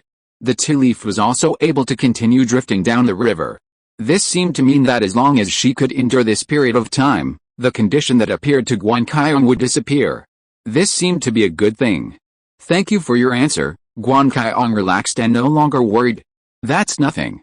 Also, I need to remind you that this vortex might stop for a long time or a short time. Furthermore, there's a chance that the object that caused it will return if you possess something that attracts it. So, to better resolve this matter, perhaps you need to investigate the true origins of that object. I can't offer you much help in this regard. The power of time is truly wondrous. Sometimes, a simple word can alter the entire flow of time. If I were to join your time flow, it would only further confuse your situation and cause you unnecessary trouble. Dumbledore finished his explanation and took a sip of his tea. Guan Qiong thought of Jeremy's situation. A single word from a friend had saved Jeremy. It was incredibly strange and difficult to understand, but that was the unique nature of time. I understand, Professor Dumbledore. Guan Qiong nodded. Now that it was clear there was no danger to life, he could rest assured and calmly pursue the cause of all this. Something like a magical creature of time would be of interest to anyone. Chapter 262, Situation of each class. After the minor disturbances at the start of the school year, life at Hogwarts returned to normal. After seeking Dumbledore's advice and receiving reassurance, Guan Qiong felt relieved. Later in life, he confirmed that his condition had not deteriorated as Jeremy's had. While the forced time loops still occurred, they were less frequent and even longer in between. Guan Qiong resumed his usual routine, wandering between the library, the room of requirement, and the classrooms. Every Friday, he would go on patrol with Hagrid in the Forbidden Forest. The outer areas were no longer dangerous for Guan Qiong, and Hagrid had no intention of taking him further inside, as Guan Qiong's current interests lay elsewhere. He spent more time searching for books and materials related to time and studying magic. After his third year, his knowledge of various subjects began to deepen, moving away from the elementary, basic magical knowledge of his first and second years. The charms class began to become more practical, with powerful spells like the cutting charm, the armor charm, and the explosive charm being taught. However, the difficulty of learning increased, and some students began to struggle. As for Guan Qiong, his natural magical talent was sufficient, and combined with the abilities of a two-hearted person and his diligent practice of spells, the charms class presented no significant challenges. Transfiguration class also took on a more advanced level, introducing the transfiguration and manipulation of multiple objects. These were practical applications, but they also proved challenging for many students. For most students, simultaneously applying transfiguration spells correctly to multiple objects was already a significant challenge, let alone controlling them for various movements and even strategic coordination. Often, after controlling one object to move, the others would freeze in place, as if dormant. Some even lost control and reverted to their original form. Of course, this only applies to ordinary students. As for Guan Qiong, don't forget that during the summer vacation, he created and controlled an entire swarm of ice acromantuli. It was done with a puppet spell, but the effect was the same, wasn't it? Moreover, even earlier, he used the Lumis charm to combine different sentences to speak. Each of those dots of light was a magical spell. Therefore, he was naturally far ahead of the others in transfiguration. Professor McGonagall repeatedly praised his progress and even awarded Gryffindor points for it. Potions and other classes were similar in content, with the knowledge being more in-depth and less superficial than in first and second years.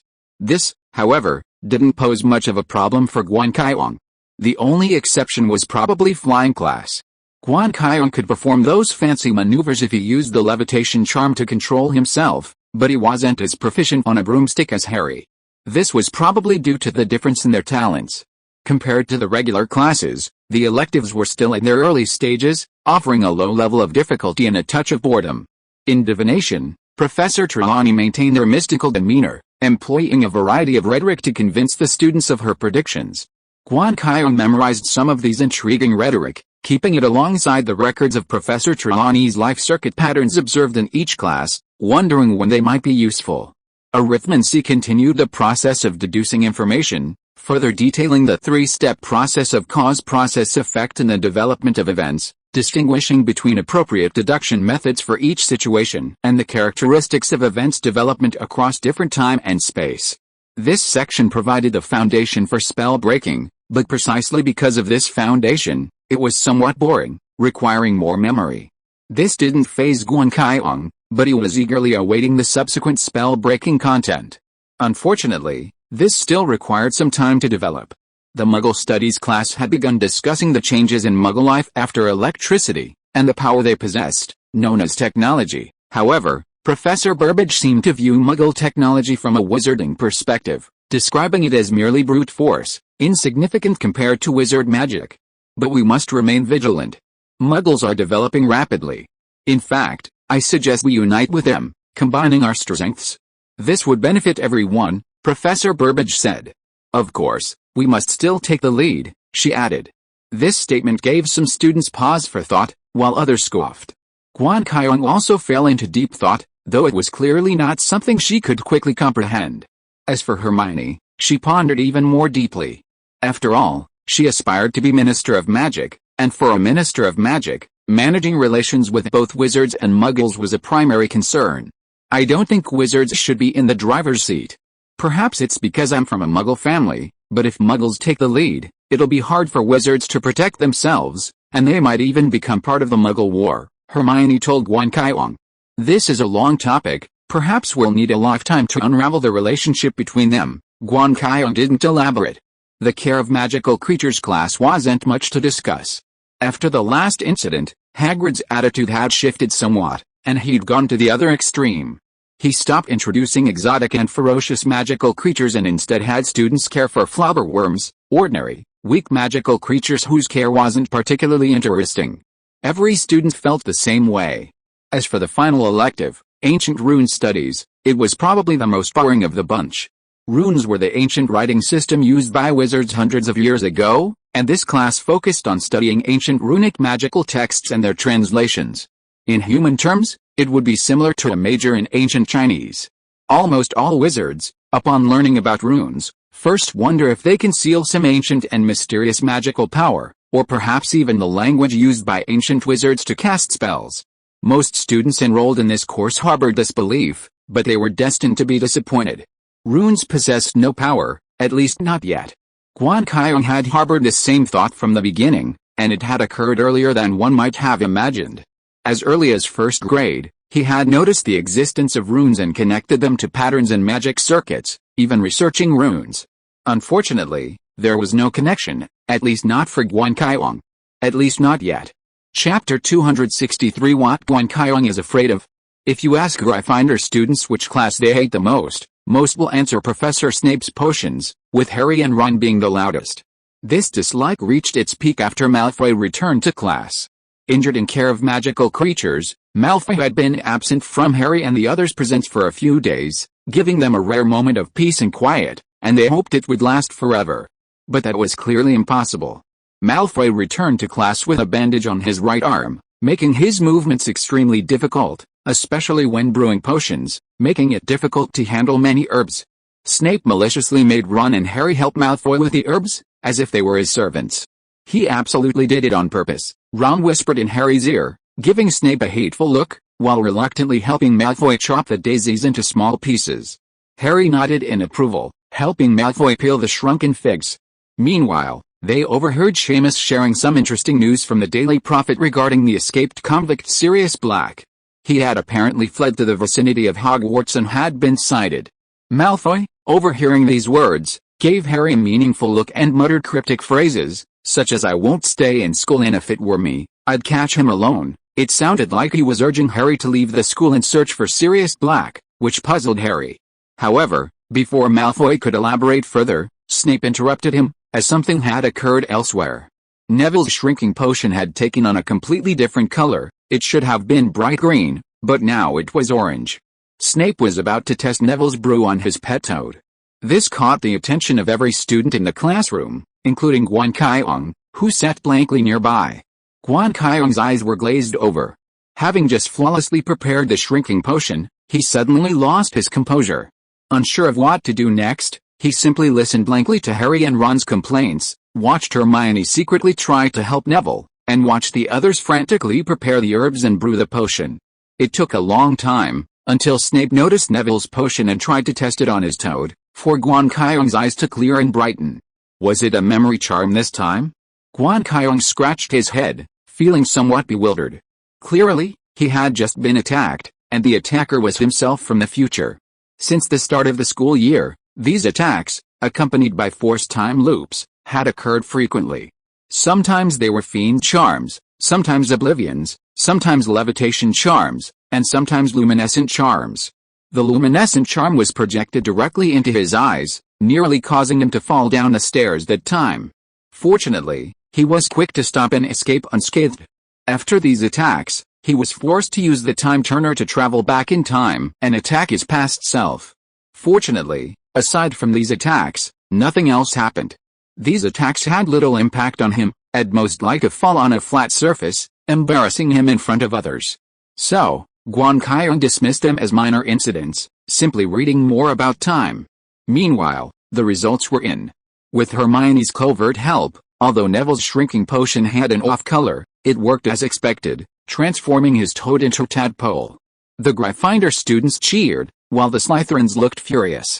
Snape, too, was the same. He looked at the Gryffindor students with a cold expression, passing Guan Qiong and quickly targeting Hermione. 5 points from Gryffindor. "I told you not to help him, Miss Granger," Snape snorted, then spoke harshly. "Get out of class." Dismissed, the students streamed out of the classroom, heading for their next class. Neville gratefully thanked Hermione, who waved her hand, dismissing the situation, then walked over to Gwen. Unconsciously, the two had separated from the crowd, wandered to a secluded corner, and pulled out their time turners. Harry and Ron, walking at the front of the group, were surprised, yet not surprised, to see Gwen and Hermione ahead of them. Hermione was still complaining to Gwen, "Runes have no power." How strange. The wizarding world, Harry only caught a portion of the conversation, and upon noticing Harry and Ron, Hermione stopped talking and changed the subject. "What's next?" Hermione's eyes flickered, and as she spoke, she remembered what the next class was. "Oh, yes, it's Defense Against the Dark Arts class. Great. I've been looking forward to this class. The last one was so interesting. We finally have a professor with real talent." Next came their second Defense Against the Dark Arts class. In the first, Professor Lupin taught them how to deal with boggards, basic and common dark creatures that can transform into what people fear most. It was a truly lively and engaging Defense Against the Dark Arts class. Unlike the previous 2 years, this was a hands-on class. Most of the students stepped forward to confront the boggards, confronting their own fears and using the spell funny to deal with them. Ron's fear was spiders, while Hermione's fear was of being alone. Neville, undeniably, appeared before Professor Snape. He used a spell to change Snape's clothes to resemble his grandmother's, successfully dispelling his fear. As for Guan Qiong, nothing appeared before him initially. The Boggart's strange magical circuits needed to connect to a person's vital circuits in order to detect their deepest fears, somewhat similar to legilimency. But Guan Qiong's magical power was too strong, and his life circuit was stronger than that of an average person, so Fouquet's magic had no effect, and he became confused. In the end, it was Guan Qiong who took the initiative to release his defenses and used his own magic to connect Fouquet's life circuit with his own, which made it work. After all, he wanted to see what he was afraid of. And the person who finally appeared before him was Luna. Moreover, the Luna that Fouquet transformed into had her eyes closed, not the usual crazy girl, but rather a sleeping beauty. If you are listening to this novel on a channel other than Fanfic World, it means it was downloaded and re-uploaded without effort. We warmly invite you to visit our channel, Fanfic World. There you will find the original version of this story and many other novels of various genres. We look forward to seeing you dive into a world of incredible novels. Chapter 264 Grindylow. When the Fugate before Guan Qiong transformed into Luna, everyone was surprised, including Guan Qiong himself. He couldn't understand why Fugate would assume that his greatest fear was Luna. While the girl was a bit unconventional and her behavior was a bit strange, it wasn't to the point of being frightening. Luna? Why is June afraid of Luna? Harry asked, bewildered. Hermione was also puzzled. They all knew Luna and had heard a little about her, but to say she was frightening was a bit bizarre. Is this a student at school? Lupin was also puzzled, but he encouraged Guan Qiong to use the spell and face his fear. However, before Guan Qiong could move, Fugate began to transform automatically, thick black smoke emanating from his body. Finally, with a scream, he disappeared. Guan Qiong scratched his head. This was his fault. His life circuit and the magic power in his body were too strong. Connecting Fugate was like applying high voltage to a low power appliance. If he wasn't careful, Fugate would explode. The first defense against the dark arts class ended with an explosion of teaching aids. A few students didn't get to face Fugate and unearth their inner fears, leaving them feeling a bit disappointed. One of them was Harry. According to the order, Harry's turn should have come much earlier. He was right next to Ron, but for some reason, Professor Lupin passed him by. This made him feel a little uncomfortable, as he felt Professor Lupin was worried that he would faint from Fugate's dementors and embarrass himself in class. It was just like on the train at the beginning of the semester. Harry desperately wanted to prove that it was just an accident, that he wasn't a coward. Sadly, Professor Lupin didn't give him the chance during the first class. A few days passed quickly, and it was time for the second defense against the dark arts class. I'm really looking forward to it. I wonder what Professor Lupin will bring to the table in the second class, Hermione said eagerly, as did the others, their faces filled with anticipation. After the first class, every student knew that this year's defense against the dark arts professor wasn't just some half-hearted person from the past, he was a true master. They had finally experienced the wonders of defense against the dark arts, and so they were all incredibly excited. They arrived at the staff room. It was a long room filled with mismatched, old chairs, its walls paneled with wood. Though shabby, it was spacious enough for them to spread out their skills. A moment later, Professor Lupin entered, gently waving his wand in his right hand. With his movement, a rectangular fish tank floated up behind him. The tank was enormous, over a meter high, 4 meters long, and about 2 meters wide. It was filled with water, but the water was extremely murky, and with the mud and algae inside, it was impossible to see what was inside. Professor Lupin waved his wand and parked the tank in front of the staff room. He breathed a long sigh of relief, then smiled at the students before him. Okay, let's begin. As you can see, there's a fish tank here. Nothing in it but a Grindylow. Professor Lupin patted the tank and flicked his wand. A burst of light emanated from the tip of his wand, flickering at a strange, peculiar frequency. Then, amid the students' gasps, 2 long, wet fingers emerged from the water, grasping the edge of the tank. Then, a demon-like creature emerged from the water and bit at Lupin's wand. The creature had horns and a pale green hue, allowing it to blend in with the algae. It had green teeth and unusually large eyes, giving it a sinister look. Seeing the Grindylow appear, Lupin extinguished his wand and began teaching the students below. Grindylows are a type of water devil, found primarily in lakes and swamps and some forests.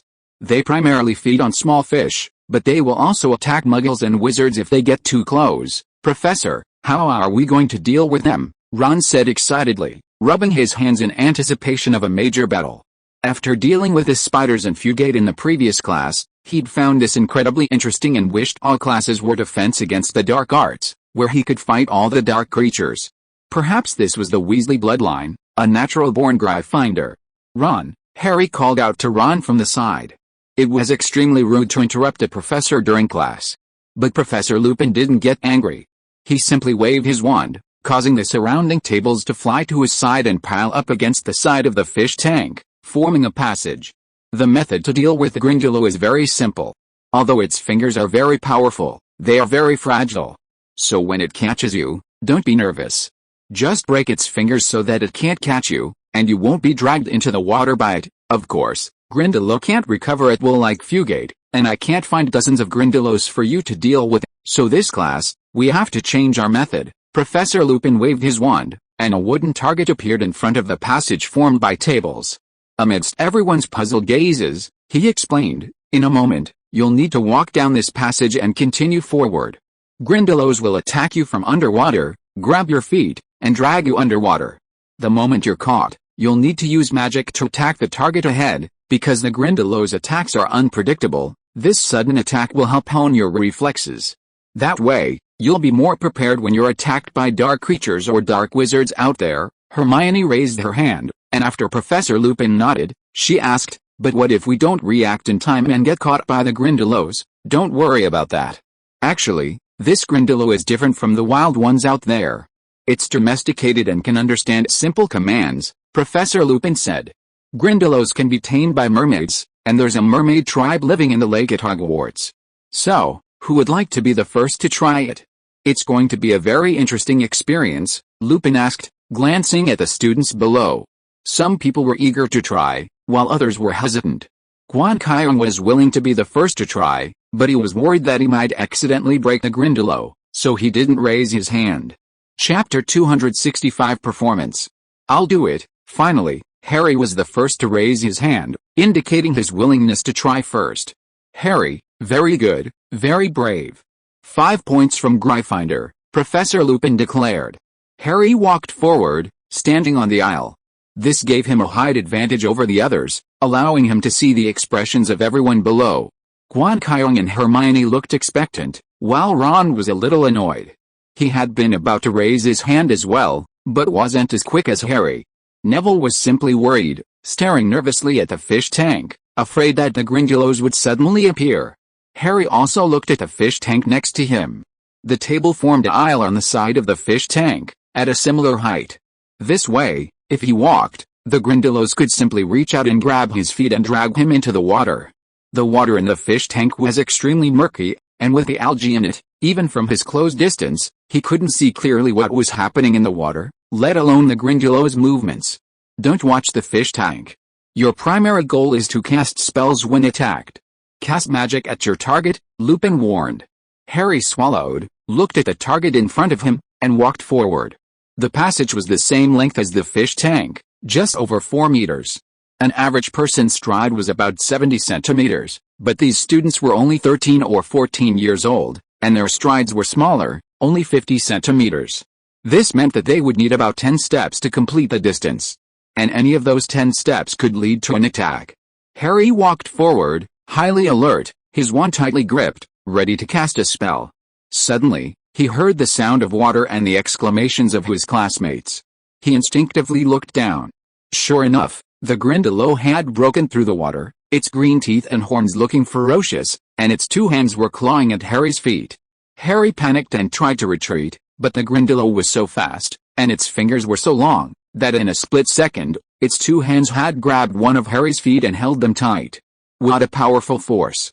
That was Harry's first impression. It felt like his ankle was being clamped tightly by an iron clamp. He tried to pull his foot free, but it was impossible. At this critical moment, Harry remembered his wand. He swung it at the Grindylow, shouting, Expelliarmus, This was his most skilled and practiced spell, and it came to him with ease. However, at the last moment, he suddenly remembered where he was. His seeker's gift for calming his mind in the midst of panic, a forced moment he often used to track the snitch's movements. And now, in this moment of calm, he redirected his wand and struck at the target ahead.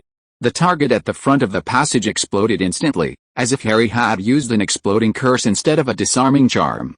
At the gleam of Professor Lupin's wand, Grindylow released Harry's foot and dove back into the fish tank, disappearing without a trace.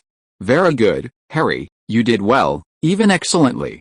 You remained calm at the crucial moment, which is extremely important, and I have to give Gryffindor another 10 points for your excellent performance, Lupin applauded loudly. Harry smiled shyly and happily walked down the aisle back to the students. Actually, this test has 3 criteria, Lupin observed, commenting on Harry's performance. The first one was that when faced with a Grindylow's attack, he panicked and was unable to react. This was the most inappropriate and worst behavior. The second one was that when faced with the attack, he cast magic at the Grindylow and shook off its attack. This performance was not bad. When faced with most attacks, such a subconscious counterattack is enough, and the third one is just like Harry just now. When faced with the attack, he remained calm and did not panic. He knew what to do and finally completed the test perfectly. This kind of mental quality is very important. When faced with an attack by a dark creature, sometimes a subconscious counterattack doesn't have much effect. On the contrary, it will push things worse. For example, the entangled vines in the woods east of the river. When it wraps around you, the more you attack it with magic, the tighter it will wrap. The correct way to deal with it is to remain calm and use the cleansing charm on its roots to relax it, and the vines will automatically disperse. Lupin finished speaking, looking at the other students below, saying expectantly, "So, who's next?" "Harry's off to a great start, and I have a feeling you'll surprise me." The students below looked at each other, hands raised. Parvati was chosen, the next to step into the passage. Compared to Harry, her performance was somewhat less impressive. Although she had mentally told herself to keep her eyes on the target and attack with magic if attacked, she was still startled when the wet, hard, and powerful hands grabbed her ankles. She instinctively looked down and saw the strange face floating in the water at her feet, as if trying to pull her in. She screamed in fear and hurled her magic at the Grindylow. Of course, her magic was blocked by Professor Lupin's shield charm, and the Grindylow's dove under. It was terrifying. "I was so prepared, but when my foot was actually grabbed, I was still shocked," Parvati said to the others after she came down, sharing her feelings. Ron was the third to go up. Although Professor Lupin had told him to look ahead, he kept his peripheral vision fixed on the water, wary of Grindylow's attacks. This startled him when the Grindylows emerged, nearly causing him to fall into the tank, his wand dropping to the side. "Damn it! I wasn't prepared this time," Ron angrily declared as he emerged. The other students followed suit. Neville, like Ron, nervously fell backward when his foot was grabbed. While he held his wand, he didn't cast any spells. Some, though they did cast spells, did so haphazardly, their movements haphazardly. Some cast Loomis, creating a single point of light, others used levitation, sending the target soaring, and still others used softening, making it as soft as cloth. Hermione's performance was better than the others. Although she was also startled, she still insisted on casting magic at the target, and it was a shattering curse, which broke the target into pieces. Professor Lupin had to use a transfiguration charm to conjure up another piece.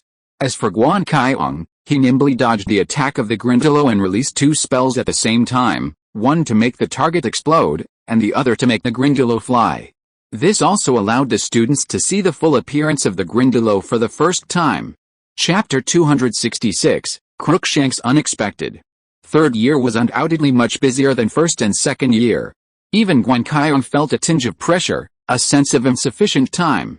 Fortunately, he had a time turner, which gave him a surprising amount of extra time to deal with various matters. For example, investigating Crookshanks's identity. In the Gryffindor common room, Crookshanks was sprawled comfortably in an armchair by the fireplace, the golden firelight casting a hazy glow on his ginger fur. But then, a hand reached out from the side, grasped Crookshanks by the scruff of the neck, and lifted him up. Meow! Crookshanks opened his eyes, staring at Guan Qiong in confusion, but made no other move. He recognized the young wizard before him. He was friends with the wizard he was following, and they had a special, close relationship. However, they should be in the library right now. He had just heard them agree to go there to finish their homework. Guan Qiong looked at Crookshanks with an ambiguous expression, glanced around, and waved his wand. A dispelling presence charm was activated, enveloping him and Crookshanks. Then, carrying Crookshanks, he walked outside. Crookshanks shook his fat body, but Guan's grip was so strong that he couldn't break free. He gave up, his forepaws dangling in front of him, his gloomy, strange face a look of resignation. He was just a little wizard after all. Was he really going to eat him? Of course, that was just Gwen. If it were Ron or Harry, Crookshanks would have stamped on their faces and run away. Crookshanks wasn't as lenient with other little wizards.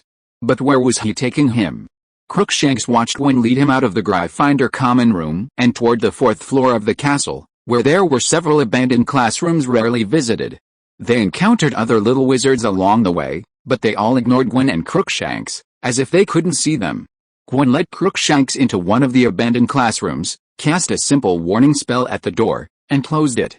Crookshanks stood on a desk in the classroom, looking at the dust with disdain. He then called out to Guan Qiong. "Meow, why did you bring me here?" Guan Qiong, of course, didn't understand cat language, but she could guess what Crookshanks meant by the tone of voice. He pulled a bottle of emerald green potion from his pocket and placed it on the table. A light appeared on the potion as he explained. "This is a rejuvenation potion. It can dispel dark arts, but only temporarily, of course." "Meow," Crookshanks called softly, looking at Guan Qiong in confusion. Guan Qiong raised her other hand, the golem charm flickering on her wand. "Either drink it, or I'll help you drink it." He had to uncover Crookshanks's identity. Whether for Hermione's safety or for other reasons, he couldn't let Crookshanks hide under his nose.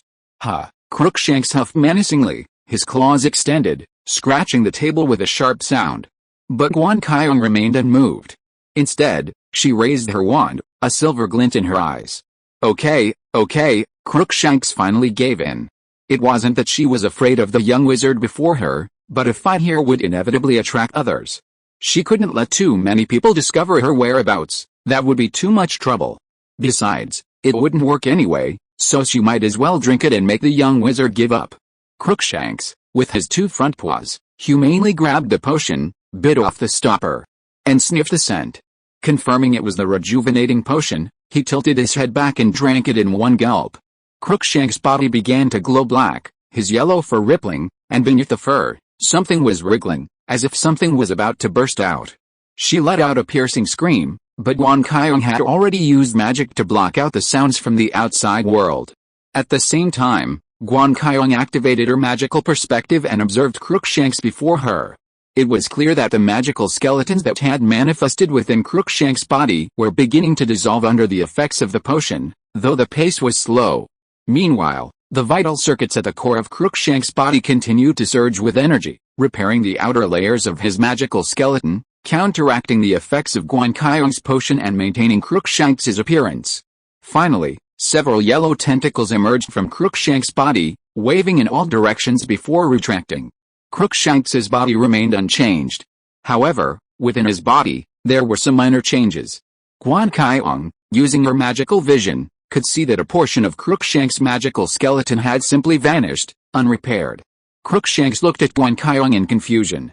He knew about rejuvenation potions and had tried them before, but the dark magic within him was not ordinary. Their effects were minimal. Even if some of the dark magic within him was removed, it would reappear. This was a very troublesome situation. However, the potion Guan Qiong had given was clearly special compared to the others. "What did you put in it?" Crookshanks opened his mouth, and a gloomy witch's voice emanated from her. The mere sound of that voice conjured up images of witches hidden deep in the mountains, with pointed noses, tall, pointed hats, and gloomy faces. Just a little Babas's blood. Guan Qiong looked at Crookshanks before him. He had certainly prepared for the dark magic within her. From what he had observed, ordinary potions would have no effect, so he had prepared something special. However, even with Babas's blood, would it only allow Crookshanks to barely speak? The dark magic within her was incredibly powerful. "Babas? The tree of Sita," Crookshanks shrieked, his tone tinged with surprise. She hadn't imagined Guan Qiong possessing such a thing. According to the news she'd heard from people outside the pet shop, The cedar tree only existed for a short time in Evelyn before withering away. As for Barbase, most of it had been collected by the locals, with very little left. But Guan Qiong actually had it, and had even added Barbase's blood to the potion. Chapter 267 Crookshank's Identity. Crookshanks looked surprised, but only for a moment. A moment later, she returned to her usual languid demeanor, gazing at Guan Qiong before her. "Tell me, boy, what are you trying to accomplish by going to such lengths to restore me?" She yawned, then slumped down on the table, her face drooping with amusement. While it was a welcome relief that the dark magic had been partially removed and she could speak, that was about it. After all these years, she'd come to terms with it and decided that living as a cat wasn't bad either. At least, she didn't have to worry about so many things. "I want to know who you are and why you've become what you are now." Guan Qiong waved her hand, and a light appeared before her. Crookshanks, looking at the words before him, stretched, and shook his head, pretending to reminisce. "Are you curious about my past? Or are you worried I might hurt little Hermione?" Crookshanks licked his fur, his words teasingly. Guan Qiong didn't answer. "My original name is Adriana Shafik. A long time ago, it was quite well known, but I guess no one knows it now, especially as for my current appearance." Crookshanks, no, Adriana, looked at her current body and shrugged her furry shoulders. "Obviously, it's a curse, or perhaps the backlash of magic." Shafik? Guan Qiong vaguely seemed to have heard of this surname. It seemed to be one of the sacred 28 pure blood families, which included Weasley, Malfoy, Black, and Longbottom. As for the other families, Guan Qiong didn't pay much attention. While pure blood families still held a high position in the wizarding world, it was undeniable that completely pure bloods were becoming increasingly rare over time. Even within pure blood families, the proportion of Muggle bloodlines was increasing. This was unavoidable. After all, thousands of years of intermarriage had already blended their bloodlines. Everyone's bloodline flowed similarly, and going back several generations, they were all related. However, the incidence of disease and abnormalities in offspring from marriages between close relatives increased significantly. This wasn't reduced by the mystical powers of wizards, rather, the added magical power of the bloodline exacerbated the degree of abnormality in the offspring. Under these circumstances, even the most stubborn pure blood families were forced to introduce outside bloodlines, leading to the gradual decline of pure blood power. Many pure blood families were now reduced to mere names and a meager population, no longer as prosperous as they once were. "What was your purpose in following Hermione to Hogwarts?" Leaving aside the pure blood issue, Guan Qiong continued to question Adriana. "Boy, are you asking me this even though you already know the answer?" Adriana purred in dissatisfaction. "The other little wizard with you, Ron, the Weasley brat, has a pet that's suspicious. I doubt you've noticed." Guan Qiong was silent for a moment, then nodded. "I know, he's an animagus." "No, it's more than that." Adriana shook her head, speaking seriously. "He has the aura of you-know-who." Guan Qiong was stunned. He hadn't noticed that. Voldemort's aura? Could it be that Gramus like Tom's? "It seems you really didn't notice it. I thought you'd already noticed it." "How disappointing." Adriana wagged her tail, a look of disappointment on Guan Qiong's face. Guan Qiong didn't argue, but decided to catch Scabbers and examine him again when she returned to the lounge to see what Voldemort's aura was. However, the more important thing now was Adriana's situation. "So, what are you going to do? Kill him?" Guan Qiong continued. "I do think so, but unfortunately, I can't do it." Adriana held out her paws. "In an emergency, he can transform back into a wizard, but I can't. That's not a big deal, but he has the aura of you-know-who in him. I suspect he left something in him." This was indeed something worth considering. Peter Pettigrew had betrayed the Potter's whereabouts, and Guan Qiong didn't believe Voldemort hadn't rewarded him. But it's strange. I remember none of you-know-whose men had rat animagus forms. Besides, why was he lurking in the Weasley household? "The Weasleys don't have anything good to be after," Adriana whispered, puzzled. Guan Qiong didn't continue the conversation, instead asking about other matters. "What do you need to remove the curse from you?" "Why? Just stay the way you are now," Adriana said lazily, slumped over the table, looking listless. The Shafik family's millennium of research had failed, and as the last of the Shafik family, she should remain in her current state. It was a last vestige of respectability for the Shafik family. "Whatever you want," Guan Qiong said, unfazed by Adriana's refusal. In reality, Adriana in her cat form was easier to control. At the very least, she wouldn't pose much threat. However, besides ensuring Hermione's safety, Guan Qiong also wanted to understand the true nature of the dark magic in Adriana.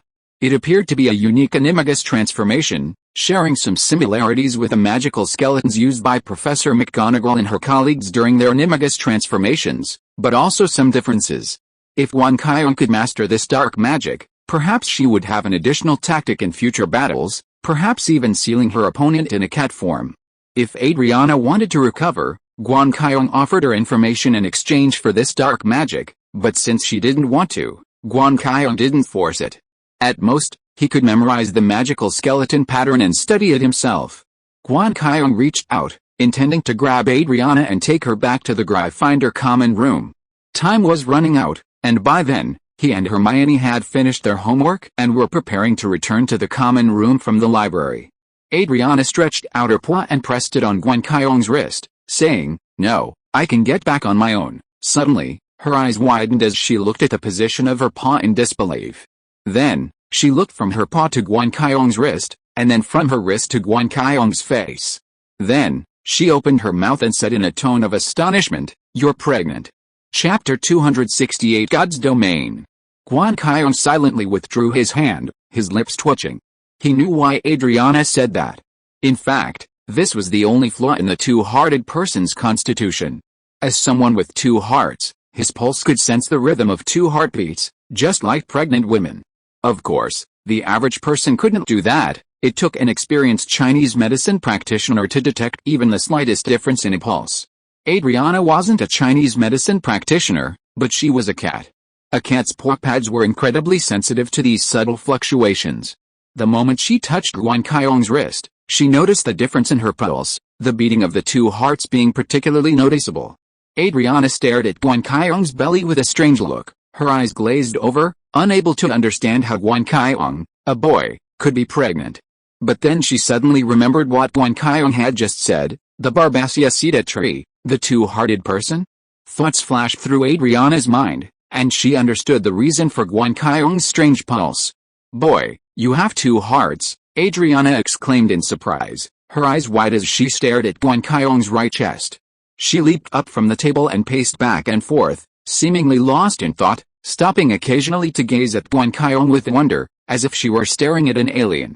Then, a perplexed expression spread across her cat-like face, her throat purring. "What's wrong?" Guan Qiong asked, flashing a light. Adriana scratched at the table in frustration, her body thrashing stiffly, before collapsing limply, a look of despair on her face, like someone lying in bed who has struggled to turn over. "Nothing, boy, go back," Adriana said lazily, slumped over the table, and yawned loudly. She didn't resist Guan Qiong's outstretched hand, letting him grab her by the scruff of her neck and lift her up. Guan Qiong lifted Adriana in front of him and looked at her lifeless, flat cat-like face, wondering what she had just thought of. Guan Qiong held the cat in one hand and cast a dispelling existence charm on both herself and the cat with the other, then headed towards the Gryffindor common room. Along the way, Adriana's limbs swayed weakly as Guan Qiong walked, but her eyes flickered brightly, as if she were lost in thought. "Say, boy, how much do you know about animagus?" Halfway through, Adriana suddenly spoke, her tone tinged with resignation. She still couldn't let go of the Sheffic family, even after deciding to remain a cat. But now, having met this incredibly talented two-hearted boy, her once dead heart perked up again. She realized that for the Sheffic family's research, two-hearted people seemed like an untried, yet highly promising, path forward. Guan Qiong paused, lifted Adriana up, looked into her eyes, and after a moment's thought, a light flashed from his other hand. "Is it related to my two-hearted constitution?" He didn't reveal his knowledge of animagus, but he keenly sensed the purpose of Adriana's question. "Ha, what a sharp kid," Adriana licked her paw and said with a smile, "Yes, it has something to do with your body and my current appearance. Maybe this experiment can be successful on you. Are you now the result of the failed experiment?" "Yes," Adriana nodded indifferently. Guan Qiong pondered for a moment, then asked again, "Then, after success, what can you get?" "If it's just animagus, I can learn it later from Professor McGonagall." "Ha, McGonagall." Adriana sneered disdainfully, "What McGonagall can teach animagus is nothing. If it's Dumbledore, It's about the same. Guan Qiong didn't say anything. Boy, you should know that ordinary animaguses can only transform into ordinary animals, but what I can teach you is different. Adriana's eyes shone brightly, a fervent glint in their depths. It's a transfiguration technique that allows you to transform into a magical beast and possess its powers.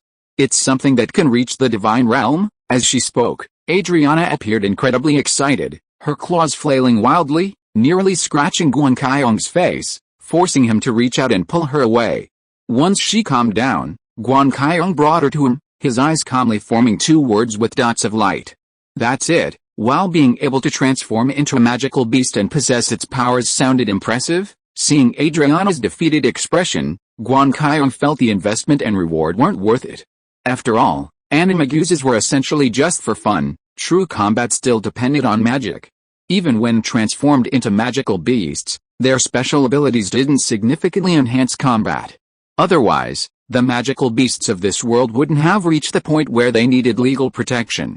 Of course, there would be some improvement. Some magical beasts possessed abilities that wizards' magic couldn't replace. They possessed unique qualities, but the rewards of such abilities far outweigh the risks. Guan Qiong looked at Adriana before her, especially at the solid, dark magic skeleton within her body. This was a true seal. Guan Qiong didn't want to be transformed into a cat or dog in the event of an accident. Of course, she could still study it herself. Such an interesting thing shouldn't be wasted. However, she couldn't listen to Adriana's ideas. She had to proceed at her own pace. Boy, you didn't understand what I said. The point isn't about transforming into a magical beast, it's about the divine realm, Adriana said, waving her claws angrily. What divine realm? The beast god. Guan Qiong memorized the information, but outwardly maintained a calm expression as she carried Adriana towards the Gryffindor common room. Damn it, boy, don't regret it later. This is a rare opportunity. Don't you want to become a greater wizard than Dumbledore? I can become a greater wizard than Dumbledore without this. He said so himself. Can't you tell the difference between polite words? Chapter 269 The Encounter Between Cat and Dog. After returning to the Gryffindor common room and returning Crookshanks to her original spot, Guan Qiong ignored her. Frankly, the ability to transform into an animagus, a magical beast, held a certain allure for Guan Qiong, but she couldn't fully trust Adriana. Furthermore, the experiment she was discussing required Guan Qiong to be in the driver's seat. This was due caution. For now, Guan Qiong would leave her alone for a while until she could find out more about the Sheffic family and the story behind Adriana. However, Adriana's words had reminded Guan Qiong of something else. Dumbledore's animagus form seemed to be a phoenix. Guan Qiong made a note of this and then left the Gryffindor common room. A while later, Guan Qiong returned with Hermione. From Hermione's perspective, they had just finished their math homework in the library, though Guan Qiong had only stopped by the bathroom on their way back. That's great, Crookshanks. I finished my homework. Seeing Crookshanks slumped by the fireplace, Hermione ran over, picked him up, and sat down in an armchair. She placed Crookshanks on her lap and gently stroked his soft, fluffy fur, feeling a sudden sense of relief. Guan Qiong also walked over and sat in another chair, enjoying a rare moment of relaxation. Crookshanks glanced at him, then tilted his head away, his face sullen, as if Guan Qiong owed him money. You ungrateful brat, don't come begging me again. A moment later, Harry and Ron came in. It was October, and Quidditch season was about to begin. Harry was a member of the Gryffindor team, and Ron was a die-hard Quidditch fan. If you ask me, Wood is crazy, giving you such a heavy workload and requiring you to memorize so many tactics. My god, that's more than a game of wizard chess, Ron complained loudly upon entering the Gryffindor common room. Harry ran to the fireplace, using the flames to dispel the chill and warm himself. October's weather was unpredictable, and today happened to be a rainy day. He had just ridden his broom around the field 40 or 45 times in the cold wind and rain. He couldn't remember, only that he had become somewhat numb afterwards. It can't be helped. After all, Gryffindor hasn't won in 7 years, and Wood is already in his 7th year. This means that if Wood doesn't win this year, all his 7 years at Hogwarts will be filled with memories of Gryffindor's defeat. Harry answered Ron's question while drying his hair. That does sound pretty tragic, Ron sighed. Oh, right. Ron suddenly turned to look at Guan Qiong beside him. Qiong, have you finished your history of magic essay yet? You know, I have to accompany Harry to training, so I don't have time, Ron, Hermione shouted at Ron from the other side, righteously stopping him. That's no excuse for cheating. Besides, Harry doesn't need you to accompany him, and Quidditch doesn't need a caddy. I didn't ask to borrow it from you, Ron said angrily. He looked at Hermione, then saw the large yellow mass on her legs, and his face suddenly changed. Oh, my God, why did you let it out again? We clearly agreed to keep it in your girls' dormitory. I didn't say to lock it up, just keep it in the dormitory, Hermione corrected Ron. But it's here. Scabbers isn't safe at all. Ron looked around, worried about the safety of his pet rat. Crookshanks is smart. He won't attack your rat. He knows what is edible and what is not, Hermione said, stroking Crookshanks's back. What cat doesn't eat mice? Ron retorted. You're not the only one at school with a pet mouse, and I'm not the only one with a cat. Hermione lifted her nose, ending the conversation. Just then, as if sensing something, Crookshanks' ears twitched, and he lifted his head, looking in a certain direction. After a moment's hesitation, he slowly hopped off Hermione's lap and headed outside. Look, Crookshanks knows how to find food. He doesn't even care about your mouse, Hermione said happily. I'd better check to see if Scabbers has escaped. Ron stood up and ran towards the dormitory. Crookshanks left the Gryffindor common room and walked through Hogwarts Castle, his ears erect like antennae, receiving information from afar. His eyes held a hint of confusion, but his steps were firm as he headed for a corner of the first floor of Hogwarts Castle. It was a place rarely visited by people, even ghosts rarely passed through. But today, it welcomed two uninvited guests. A large, yet bony black dog and a cat. The black dog arrived first, concealing himself in the darkness, sniffing the air intently, as if he could detect a scent. His heart pounded wildly in his chest, as if trying to break free from its ribs and burst forth. The rage within it wouldn't quench even a dozen killing curses. But it wasn't enough yet. He hadn't found his chance yet. To ensure the boy's safety, he had to remain hidden. But it was too difficult. The main quarters of Hogwarts Castle were always occupied by students, and ghosts occasionally passed by. Even at night, the murals on the walls warned of strangers within. Sneak peeks into the Gryffindor common room were impossible. Unless he had a helper. Just as the black dog, convinced that today was a failure, was about to leave, he heard light footsteps from the front. The black dog quickly stopped moving, slowed down his breathing, and at the same time, his body blended more deeply into the dark corner. A cat slowly walked over from the front, with its ears erected high, like antennas, guiding her direction, and came in front of the black dog. On her gloomy, flat face, her yellow eyes looked straight at the black dog hidden in the darkness. The two just stared at each other, neither of them making a move. After a while, Crookshanks slowly spoke, and said in a resentful tone, I thought I sensed it wrong, Arian. Sirius Black's original name was Arian Black. You dare to show up. The black dog also had a look of astonishment on his face, and spoke in a tone of disbelief. Aunt Adriana. Chapter 270 Those Secret Pasts. Aunt Adriana. Sirius Black looked at the cat in front of him in surprise. In the British wizarding world, intermarriages between the 28 pure-blood nobles were common, ensuring the purity of their bloodlines and avoiding accidents caused by close blood relations. This was also true for the Sheffic and Black families. Sirius Black's great-grandmother, Celia Black, had been a member of the Sheffic family before marrying into the Black family, and was a sister of Adriana's grandmother, Irina Sheffic. In recent years, the declining Sheffic family had gravitated towards the Black family, and Adriana Sheffic had been fostered with the Black family since she was a child. She left the Black family when Sirius Black was 12, and it was unknown where she had gone. In fragments of conversation among his fathers, Sirius Black heard about his Aunt Adriana. It was she who continued the Sheffic family's research, even though that research led to the Sheffic family's gradual decline, leaving only Adriana. After that, he heard nothing from Adriana. Until now. After all these years, I didn't expect you to still remember me. Adriana stood before Sirius Black. Her fluffy, broad figure seemed petite next to the black dog, but her aura was undeniably strong. Her yellow fur began to stir, as if something within her body was about to burst forth. The black seal that had imprisoned her was now being harnessed, transforming into her own strength. Adriana's eyes narrowed, the same coldness she had years before, sending a chill through Sirius Black's massive frame. It was that same look, the same one he'd had decades before, when Adriana had served as governess in the Black household. It was under Aunt Adriana's guidance that he and his younger brother, Regulus, had received their magical education. To be fair, it was a perfect per-school education, making Black feel like Hogwarts was a playground. Even if he acted up and neglected his studies, he could still achieve good grades on his final exams. Of course, if only the approach had been gentler. Orion, honestly, I've never been so disappointed in you. I still remember the letter you wrote me after you arrived at Hogwarts. You said you'd made wonderful friends who could support each other through life.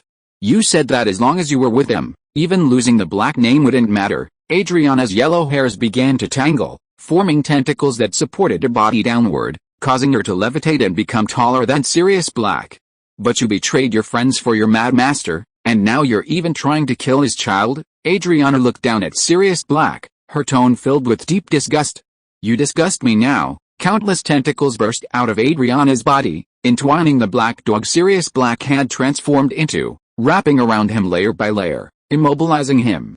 Sirius Black didn't resist, but his voice roared, "It's not like that, it's not like that." Adriana, supporting herself with 8 tentacles, floated in front of Sirius Black, staring into his eyes and repeating the question. "It's not like that, I didn't betray James and Lily. It was Peter Pettigrew who informed Voldemort." Sirius Black's body creaked as Adriana's tentacles squeezed it. He didn't resist Adriana's attack, just as he had done during his 12 years in Azkaban. He considered this a sin he owed himself. Although it was Peter Pettigrew who betrayed James and Lily. It was he who had caused their deaths. It was he who had given the secret keeper position of the Fidelius charm, protecting them, to Pettigrew, a cowardly, timid man who had given Voldemort his chance. He deserved it all. But, Pettigrew wasn't dead, and was still lurking near Harry. This was something Sirius Black couldn't tolerate. He had to protect the child, James and Lily's only child. With this thought, Sirius Black's body began to twist, his enormous jaws tearing at the tentacles that entangled him, while he spoke urgently to Adriana before him. "I can't die yet. Pettigrew is still hiding with Harry. The child is in danger. I must save him." "Pettigrew?" Adriana's eyes flickered, and she remembered the Weasley brat's pet, the rat. In Sirius Black's letters to her, Peter Pettigrew was described as a coward. It was common for such a person to be a rat in his animagus form. Later, she heard that Pettigrew had become a hero, gloriously sacrificing himself to stop Sirius Black, leaving only a finger on the street. Honestly, when she first heard this, she didn't believe it at all. After all, she had watched Sirius Black grow up, and she knew him better than anyone else, not even her sister, Sirius's mother, Walburga Black. She knew Sirius Black as a unique child, driven by a positive attitude, even breaking with the Black family's long-standing Slytherin tradition and joining Gryffindor. How could such a person betray his friends? Adriana couldn't believe it, and couldn't understand it. However, Peter Pettigrew had already been confirmed dead, and Sirius Black had offered no defense to the charges against him, allowing the Ministry of Magic to imprison him in Azkaban. Furthermore, everyone knew he was James Potter and Lily Potter's secret keeper. Adriana had to believe it, even if she didn't want to. Later, her research had gone awry, leading to her current state. She no longer cared about these sad events, and simply planned to live out her life in peace. In a pet shop or at Hogwarts, it didn't matter, there was nothing left in this world to cling to. However, Adriana looked at Sirius Black, emaciated but with a resolute gaze, as she slowly wrapped her tentacles around him and dragged him out of the castle. If things were truly as the child described, then she couldn't just stand by and watch. If you are listening to this novel on a channel other than Fanfic World, it means it was downloaded and re-uploaded without effort. We warmly invite you to visit our channel, Fanfic World. There you will find the original version of this story and many other novels of various genres. We look forward to seeing you dive into a world of incredible novels. Chapter 271 Hogsmeade. If there's anything else that excites Hogwarts students besides festivals, it's probably visiting Hogsmeade, the nearby wizarding village. There are countless interesting shops there, like Honeydukes, the confectionery shop that supplies the trolleys on the Hogwarts Express, and Zoko's joke shop, stocked with materials for pranks and tricks, making it a favorite spot for Hogwarts students. Madame Puddifoot's tea shop is a favorite haunt for happy couples, while the Three Broomsticks offers a relaxing getaway, with Madame Rosmerda's sophisticated charm attracting many young men. Of course, The Hog's Head, while unassuming in appearance, is a haven for illegal goods, attracting thrill-seeking young wizards who hang out there, waiting for the perfect opportunity. While Hogsmeade welcomes all kinds of wizards, Hogwarts has its own rules for students. Weekends are only allowed after third year, and with permission from their parents or guardians. This was for their safety, but also because after their third year, the school curriculum became more intensive, and students needed a way to relax amidst the pressure. Generally speaking, any third-year student was allowed to go to Hogsmeade. Even those whose parents were muggles understood the need to visit the Wizarding Village, just as they would normally go to the mall or supermarket during their free time. However, this year, there was an exception. Harry looked at the notice on the notice board with a sad expression. It stated that at the end of October, just before Halloween, students could go to Hogsmeade for the weekend. "I guess I can't go," Harry said sadly to the person next to him as they walked back to the Gryffindor common room. "Black seems to be outside Hogwarts, waiting for me to go out. The school won't let me out, and I don't have my guardian's permission. The Dursleys didn't sign it for me. This is indeed a troublesome matter," Hermione said, glancing at Guan Qiong beside her with a hint of concern. "Professor Dumbledore signed it for me. He's the one who vouches for all the wizards who leave the orphanage." Guan Qiong understood Hermione's meaning and smiled, flashing a light. "That sounds great, Harry. Why don't you try to find Dumbledore? If he signs for you, you'll definitely be able to get out," Ron excitedly offered Harry advice. "Ron," Hermione said sternly. "This isn't a question of signing permission. It's a question of safety. Black's out there. Do you want Harry to walk into a trap, but all the third years are out, leaving him here alone? Isn't that too bad?" Ron objected. "That won't work either," Hermione said angrily, angry that Ron couldn't distinguish the importance of the matter. At this time, they arrived in front of the Gryffindor common room and gave the fat lady a password. The fat lady's portrait moved away, revealing a passage, and they climbed in. As soon as they entered, Crookshanks jumped into Hermione's arms, as if he'd been waiting for her for a long time. Hermione ruffled Crookshanks's soft, fluffy yellow fur, causing her to close her eyes in comfort.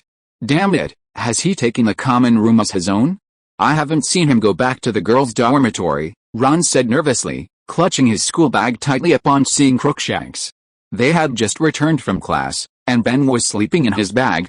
He didn't dare put Ben in the dormitory anymore, fearing he'd escape and meet a large cat. The common room has a fireplace, so it's much warmer than the dorms.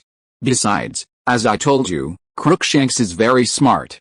He knows what he can and can't eat," Hermione snorted. But Crookshanks didn't agree with her owner.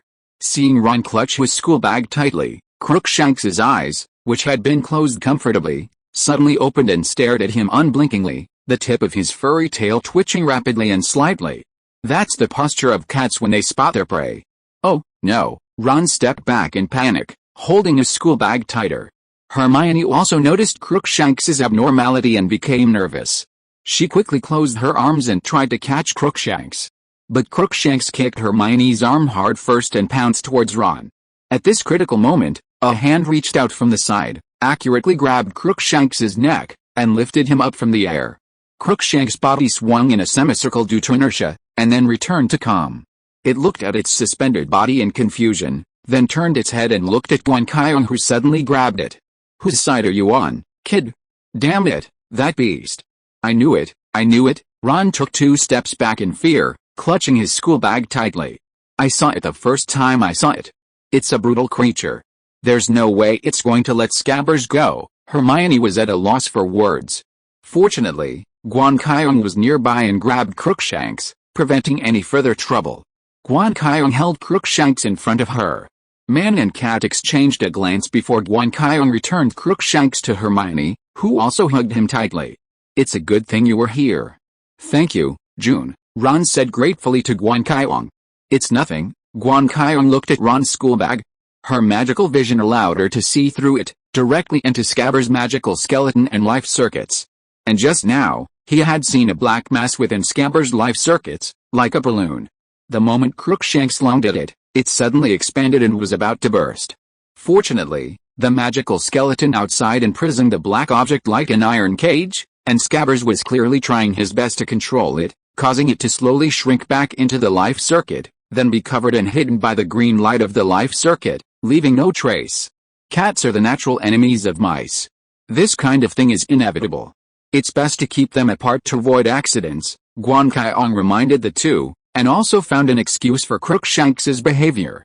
Yes, cats like to chase mice, Ron, Hermione also said, but her confidence was not strong. It better not happen again, Ron said angrily, carrying his school bag through the common room and heading towards the boys' dormitory. Chapter 272 Adriana's Plan. October slipped by, and with Halloween approaching, the atmosphere at Hogwarts began to intensify, especially for the wizards and witches entering their third year. They were eagerly anticipating what Hogsmeade would look like, some even suffering from insomnia. Harry envied the others, yet harbored a shred of unrealistic fantasies about himself. However, these fantasies were completely shattered when he asked Professor McGonagall about it. "Potter, I thought you could figure this out. Dumbledore, to protect you, especially your safety, even allowed Dementors into the Hogwarts grounds, and yet you want to leave," Professor McGonagall said sternly, looking at Harry in confusion. "You'll have plenty of time to go to Hogsmeade later. Even if you can't go this year, you still have 4th, 5th, 6th, and 7th years, and even after you graduate, you can go there. In the end, you'll find it's nothing much, just a place like Diagon Alley," but Harry tried to argue. After all, firsts always carry a certain psychological significance, and if he missed this first time, he'd always feel like something was missing. But under Professor McGonagall's stern gaze, he silently swallowed what he was about to say. Professor McGonagall, seeing Harry's expression, softened a little. She sighed and offered Harry a more palatable excuse. "Besides, you don't have your guardian's signed permission, Potter. You have to understand, this is the school's rule." Harry was completely speechless. He inevitably grew frustrated, especially when he heard the students around him discussing the Hogsmeade situation. Even the first and second years were getting involved, even asking some familiar senior students for shopping. "Harry, think positively. There's still the party, the Halloween party, which will be wonderful," Ron counseled Harry. "Ah, yes, that's wonderful." Unfortunately, Harry remained sullen. Meanwhile, Hermione didn't interrupt the conversation. Although Crookshanks's attack on Scabbers didn't result in any serious consequences, her relationship with Ron had deteriorated, so she was now working on her homework alone. While doing her homework, she instinctively reached out to touch something, but found nothing, which made her sigh. Crookshanks had run off again, and no one knew what he was doing. And Guan Qiong was nowhere to be found. On the 4th floor of Hogwarts, in an abandoned classroom, Adriana crossed her front paws, her eyes narrowed slightly, and she looked at Guan Qiong with a dangerous glare. "Why did you stop me?" Adriana's voice was dark and cold, relieving Guan Qiong's pressure. "Why did you suddenly attack? Aren't you afraid of unleashing Voldemort's power within that rat?" Guan Qiong asked with a slight frown. She knew that Scabbers had Voldemort's power within him, and yet she almost unleashed it as soon as she turned around, unlike her previous lazy and languid demeanor. It was as if something had stimulated her. That was before. Adriana chuckled softly, and her fur began to stir, and a suppressed wave of magic emanated from her. "I have to thank you, boy. Although I've mastered some of the abilities within me over the years, utilizing them comes at a significant cost. However, you've helped me create a gap, and now I can tap into my power to a small degree." Adriana's laughter shook the dust away, and waves of magical energy emanated from her body, surging like a tide. It was clear that Adriana had once been a powerful wizard. This tidal surge of magical energy was only seen in powerful wizards. Even Guan Qiong now could only affect a small area around his body, but after taking the potion of the future, he was far more powerful than the Adriana before him.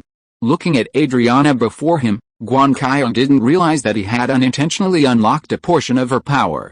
However, this alone wasn't enough to explain her sudden attack on Scabbers. After all, she hadn't been particularly enthusiastic about this matter before. Could it be serious? Guan Qiong was puzzled. He hadn't understood this in his previous life, even as a student. Why did Crookshanks trust Sirius so much and go to such great lengths to help him? No matter how smart it was just a cat after all. Could it really tell good from bad based on scent? In this life, this puzzle remained unanswered. Even though Crookshanks was no longer a cat but a human, Guan Qiong still couldn't understand why it trusted Sirius Black. According to rumors, Sirius Black was a complete terrorist. He shouldn't have believed his words so easily. Unless it was a friend of Sirius Black, like Lupin. Or perhaps a relative. Thinking that Adriana was one of the 28 pure-blood nobles, and that marriages between pure-blood nobles were extremely common, Guan Qiong felt that the possibility of the two being related was very high. Boy, Adriana, now transformed and sprouting black tentacles, said solemnly to the pensive Guan Qiong, next time, I'll capture that rat, suppress the power within him, and then take him away. Don't try to stop me. Guan Qiong had previously helped her remove some of the seals within her body, which was why Adriana reminded Guan Qiong this. She didn't want to have to deal with Guan Qiong while also dealing with a rat. If things dragged on too long, and the professors from the school were drawn in, that would be disastrous. While she believed Sirius Black's words, others didn't. If that rat came out and tried to distort the truth again, just like 12 years ago, things would get very complicated all over again. She didn't want Sirius Black to be sent to Azkaban again. Guan Qiong pondered this request for a moment, then nodded. When are you going to make your next move? Halloween Eve, maybe. That's when all the young wizards in the school go to Hogsmeade, and some professors will be there too. If I act quickly, nothing will go wrong, Adriana said. Halloween Eve? Guan Qiong thought about the date. In the book, that seemed to be the day Sirius Black first invaded the school. He also tore up the fat lady's portrait, and then replaced the portrait in the Gryffindor common room with Sir Cadogan, whom he had met before. I see, Guan Qiong nodded, emitting a light point to show that he understood. Chapter 273 Guan Qiong in 3 parts. The day before Halloween arrived quickly. The third-year wizards woke earlier than usual, and as they exchanged glances, everyone could sense the excitement in their eyes. This excitement grew more and more palpable as they rose, dressed, and went downstairs for dinner, emanating a pink mist that seemed to condense on the ceiling like clouds. If a Dementor were to appear in this place, it would surely think it was heaven. Such excitement completely overshadowed the loner among them, Harry. He tried to match the others' excitement, but the sadness in his eyes was as clear as a dark cloud. Of course, Harry's friends, Hermione, and Ron, noticed him and tried to cheer him up. We'll bring you plenty of sweets from Honeydukes. You'll see they're nothing special. You already bought them on the train at the beginning of term, Hermione soothed. Yes, they're all things I've already eaten. I'll go to the condiments and joke shop and buy some fun things. Then you'll find that Fred and George have already displayed them. There's nothing special about them, Ron said. At this moment, he and Hermione were on the same page. Guan Qiong didn't leave anything behind, but just glanced at Harry and behind him with an amused look. There was no one there. Don't worry about me. It's nothing. It's to be expected, Harry said nonchalantly, but his eyes and words clearly didn't match. They walked together to the entrance hall. Filchia, the caretaker of Hogwarts, was inside the gate, checking the list of names to be left. Actually, there was no need to check. All the third-year students, except Harry, would be leaving. After all, this was their first time in Hogsmeade, and no one could refuse. But he still carefully checked the names on the list, keeping a close eye on Harry, exercising the power he now held. That power brought him inner joy. Soon, the wizards heading to Hogsmeade gathered and arrived at the school's clock tower. Beyond that, they found themselves in an open courtyard, bathed in sunlight. It was a beautiful day. Guan Qiong, Hermione, and Ron continued walking. A wooden bridge separated Hogwarts from Hogsmeade. As they crossed it, Hogsmeade loomed before them. The students gasped in surprise. The gasps weren't about Hogsmeade, but about the 2 Dementors guarding the end of the bridge and the entrance to Hogsmeade. They stood motionless, cloaked in black. The breeze blew through their robes, revealing their withered, decaying forms, which were quickly concealed by the robes. Dementors? Are they waiting here for Sirius to fall into their trap? Ron asked nervously. He had seen Dementors once before, on the train. Although he hadn't fainted like Harry, the feeling of having their happiness robbed was unbearable. They won't attack suddenly, will they? Hermione said nervously, one hand already reaching into her pocket to grasp her wand. While the Dementors had a contract with the Ministry of Magic, the previous incident on the train showed that the Ministry's control over them wasn't as effective as they'd advertised. And now, the young wizards trying to enter Hogsmeade were each radiating intense excitement. Perhaps in the eyes of the Dementors, they were the most delicious food. Sure enough, the Dementors, previously motionless as statues, trembled at their arrival and turned their faces in their direction. They sensed the scent of delicious food. Guan Qiong frowned slightly, her wand in hand. A silver light emanating from its tip. Fortunately, it seemed that after the previous incident, the Ministry had strengthened its control over the Dementors. The two Dementors merely tilted their heads and made no further movement. The young wizards at the front of the group cautiously passed by the Dementors, who simply stared at them without reacting. This relaxed them, and they quickly ran towards Hogsmeade. Guan Qiong sheathed his wand and followed the group. As he passed the Dementors, he noticed that both looked at him, then bowed slightly, just like on the train. Guan Qiong frowned, but ignored them and walked in. Hogsmeade wasn't large, but the influx of Hogwarts students completely filled the place. The previously empty streets were now filled with students, and the shops, once deserted, became bustling. Guan Qiong looked at the place that resembled a commercial street and turned to the other two. "Where are we going first?" he asked, emitting a beam of light. He wasn't as excited about Hogsmeade as the others. After all, he had an adult soul, and in his previous life, he had traveled to many large places. A small place like Hogsmeade didn't hold his attention at all. If it weren't for the magic factor, villages like this would be common throughout Britain and wouldn't be surprising. "Of course, we're going to Zonko's joke shop. I've been saving my pocket money for ages, and this time I have to spend it all," Ron said excitedly. "I want to go to the men's house quill shop. I need a new quill, and Professor McGonagall recommended it to me," Hermione said. "I'm planning on buying some candy at Honeyduke's. I've run out of the ones I bought on the train." Guan Qiong flashed a light. "Well, let's go one by one, and then have a drink at the Three Broomsticks." "It's a happy day." Guan Qiong made her choice, and the other two agreed. "We have to buy Harry something, he'll be happy," Ron added, and Guan Qiong and Hermione nodded. Harry, however, was at a loss. He returned to the Gryffindor common room, where second-year Colin Creevey was still asking him why he hadn't gone to Hogsmeade, and he could only force a smile.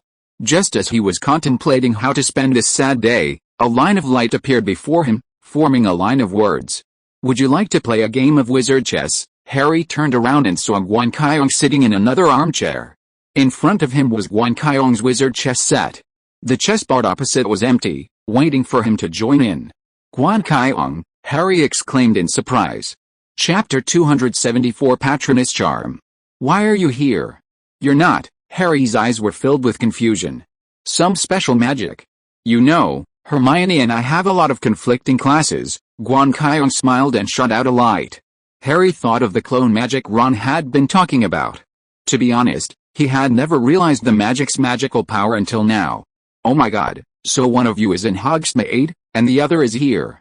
This is truly amazing." Harry looked at Guan Qiong in amazement. To be precise, his past self was in Hogsmeade, and after returning, he used a time turner to return to this point in time. Of course, there was no need to explain this to Harry. As for the reason for returning to this point in time, "It seems you don't want to play a game of wizard chess." Guan Qiong nodded at the chessboard in front of him. The chess pieces flew up and automatically returned to their box. The chessboard folded up and landed on the box. "Oh, sorry, I'm not here now." Harry had no intention of playing wizard chess, but he felt a little disappointed with Guan Qiong's kindness. "That's all right. Maybe we should go out for a walk. We might find something interesting," Gwen suggested. Of course, Harry agreed happily.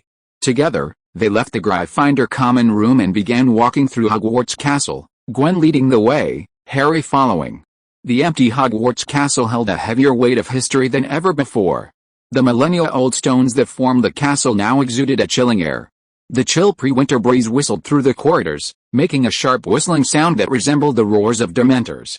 Harry had no idea where Gwen was going until he reached the third floor and the Defense Against the Dark Arts professor's office. Professor Lupin was standing in the doorway, peering in. "Oh, Gwen, and Harry, welcome, please come in." Professor Lupin's eyes lit up when he saw Gwen, and he invited them both into his office. Compared to his predecessor, Lupin's office lacked the garish portraits and looked more plain. There were quite a few odd-looking items here, likely teaching aids for class. Gwen and Harry sat in chairs in the office, while Lupin waved his wand, bringing the water in the teapot to boil, and fumbled for his tea leaves. "This tea was given to me by Dumbledore, from Gwen's country, but I don't think Harry would like it too much. He's probably had enough of it," Lupin said with a smirk, his eyes twinkling. Harry gave an awkward laugh. Thank you, Professor Lupin. Gwen shook the teacup, a flash of light appearing before him. He then pulled a bottle of boiling potion from his pocket, unscrewed the cap, and placed it on the table. Harry could clearly see the moment the bottle was opened, a sinister ghostly figure emerged from it, dissipating into the air in a cloud of smoke. This is the potion Professor Snape asked me to bring. Gwen flashed a light. Oh, thank you very much. I just needed it. Lupin picked up the bottle from the table, sniffed it, took a sip, and shuddered slightly. Harry watched him nervously, worried that Lupin would collapse with his hands on his throat. After all, it was something Snape had brewed, who knows what he'd added. What's that? Harry whispered to Guan Qiong. Professor Snape didn't tell me, but he told me the recipe and ingredients, and told me to find out for myself. Guan Qiong's expression was profound, while Lupin's face stiffened as he looked at the words floating in the air. Actually, I'm just feeling a little unwell. I've come down with a rare ailment, and Professor Snape happens to be able to brew this kind of potion, Lupin explained with a wry smile. To prevent Guan Qiong and Harry from continuing the conversation, he changed the subject. Is this your choice, Guan Qiong? Do you think Harry can learn that magic? Yes, Guan Qiong nodded. What's going on here? Harry asked, puzzled. Let me explain. Guan Qiong turned to Harry, took out his wand, and gently waved it. A line of words flew out, accompanied by a puff of silver smoke. In her third year, the magic that most interested Guan Qiong was undoubtedly enigmas and patronus. The former allowed Guan Qiong to experience a different state of mind and life, and its magical and unusual nature made it a highly interesting genre, even within the realm of magic. The latter, on the other hand, could be used to combat dementors and was a highly advanced form of magic. Interestingly, while this was a choice, many wizards' enigmas forms and their summoned patron uses were the same animal form. It was as if summoning a soul simultaneously transformed them into an animal form. This was why Guan Qiong was drawn to these two magics. They seemed to be connected in some way. Regarding enigmas, Guan Qiong was currently researching the mysterious dark magic structure within Crookshank's body, but progress had been limited. As for patronus, Guan Qiong had proposed learning it to Lupin during a break from get out of class. Lupin, despite his exceptional talent, didn't refuse his request, but repeatedly emphasized the difficulty of learning it. If he encountered any bottlenecks, he urged him not to waste too much time on it. After all, this magic had considerable limitations. Although high level, it could only be used against dementors and Voldemorts, the latter of which were not found in Britain and only recorded in Papua New Guinea. Nevertheless, Guan Qiong learned the patronus charm from Lupin. However, there were some minor mishaps. As a highly gifted individual, Guan Qiong naturally found this magic effortless. From his magical perspective, simply by watching Lupin perform the patronus charm a few times, he was able to mimic the magical circuits and connect them to his own mind. It required absorbing special powers within the mind to complete its final form. However, Guan Qiong could not complete this step, no matter how hard he tried to recall happy memories, the joy of returning to memory, the happiness of learning magic for the first time, or the excitement of learning countless new knowledge. All he could do was emit a formless silver mist. Although its powerful magic allowed it to envelop an entire room, it was not a complete patronus charm. Chapter 275, Crookshank's Doubt. Lupin had no good solution for this. After all, it wasn't as if Guan Qiong hadn't learned the art. On the contrary, he had, and he was even better than anyone who had just learned it. As for what happened next, he had to rely on himself. Meanwhile, Guan Qiong had come up with a plan: find another person to learn the patronus charm. By observing the other person's progress from incompetence to complete mastery, he believed he would be able to identify any problems. As for the candidate, there was no need to hesitate. Harry, the protagonist of the original novel, learned the patronus charm during this same year. It was arguably no one more suitable. This was why Guan Qiong had brought Harry here today. He had previously mentioned his idea to Lupin, but Lupin had doubts about whether other students could successfully master this advanced magic. After all, Guan Qiong, with his talent, was also stuck. But when he saw Harry, a flash of reminiscence crossed Lupin's eyes. If it had been Harry, perhaps it would have been possible. After all, he was James's child.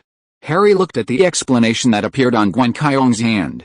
It stated that Guan Qiong had been studying the advanced spell of Expecto Patronus with Professor Lupin during this period, and mentioned the problems he encountered and how he solved them. Harry's eyes were fixed on the effects of Expecto Patronus. It could be used to fight Dementors. Harry's eyes flashed with excitement as he looked at Lupin. Professor Lupin, is this spell specifically designed to fight Dementors? In other words, once you learn this spell, you won't be afraid of Dementors anymore. Of course, Harry, that's for sure. But it's not that simple. In fact, many students who graduate from Hogwarts don't know it. Professor Lupin nodded. I'd like to try it, Harry said excitedly, looking at Professor Lupin and then at Guan Qiong beside him. Maybe, just in case, of course, if you're willing, I wouldn't mind. Lupin thought of Harry's behavior on the train and speculated that his reaction to the Dementors might be due to his family background. If that was the case, then there was no reason for him to refuse. He was willing to do everything he could to help his friend's child. So, when do we start? Harry jumped up happily. If possible, he wanted to start learning now. I'm afraid it'll take a while. Lupin shook his head, somewhat embarrassed. The best way to practice the Patronus charm is to face the Dementors. Of course, you can use other substitutes or imagine it, but the effect will be much less. What about Guan Qiong? Harry looked at Guan Qiong in confusion. Guan Qiong shrugged. In reality, he learned by observing magical circuits and imagining it. Of course, he later went to the Dementors to conduct an experiment. For some reason, the Dementors were very respectful of him and would not harm him. Guan Qiong's experiment was just as he expected. The silver mist disgusted the Dementors and made them avoid him, but it didn't frighten them. In other words, it could only be used for self-protection, not to repel them. Then I'll go find the Dementors, Harry said excitedly. This might be his only chance to break his fear, and he would not give up. No, it's very dangerous. Although they're under the control and command of the Ministry of Magic, no one can guarantee that they can truly control those strange creatures. If you provoke them, there might be consequences that none of us would accept. Lupin refused. So what? Is there something that can replace the Dementors? Harry asked. Perhaps I could ask a friend to find a Voldemort, Lupin said thoughtfully, stroking his chin. Perhaps we could use a fugate. Suddenly, a point of light flew between the two of them, forming words, reminding them. Fugate. Lupin looked at Guan Qiong. Yes, fugate. It will become the thing that people fear the most, won't it? If it's Harry, perhaps. Guan Qiong didn't explain further. Is that so? Harry, I thought fugate would transform into Voldemort when facing you. Lupin looked at Harry, somewhat surprised. Perhaps, Professor Lupin. I thought of Voldemort first, but then I thought of the Dementors. Harry nodded. If that's the case, then it's easy. Compared to real Dementors and Voldemorts, Fugs are much easier to deal with, Lupin said happily. Then, in a little while, you can start studying. Harry, thank you so much, Professor, and of course, you, Joan, Harry said happily. I should be thanking you, Joan smiled. Then, the two said goodbye to Professor Lupin and left his office. As they reached the corridor, Joan suddenly pulled Harry aside and looked down, and Harry followed suit. An orange cat passed by them, looking up at them both before turning away and looking elsewhere. A hint of confusion crossed its gloomy, witch-like face. It felt as if a pair of eyes were watching it, a feeling it had been having since this morning. Joan held Harry's hand until Crookshanks had passed, and then let go after a moment. Where is Crookshanks going? Harry asked, puzzled.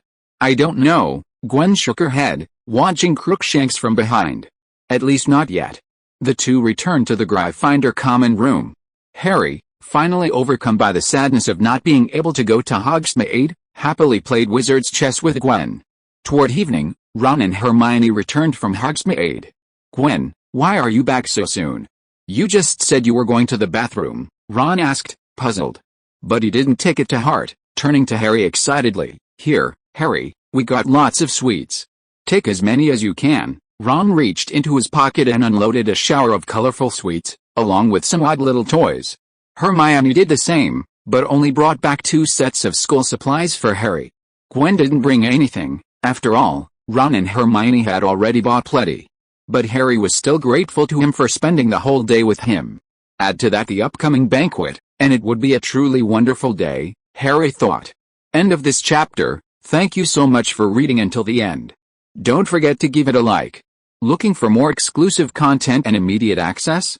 Subscribe to our Patreon. Remember, every like, subscription or donation encourages us to continue. Thank you all. See you in the next video.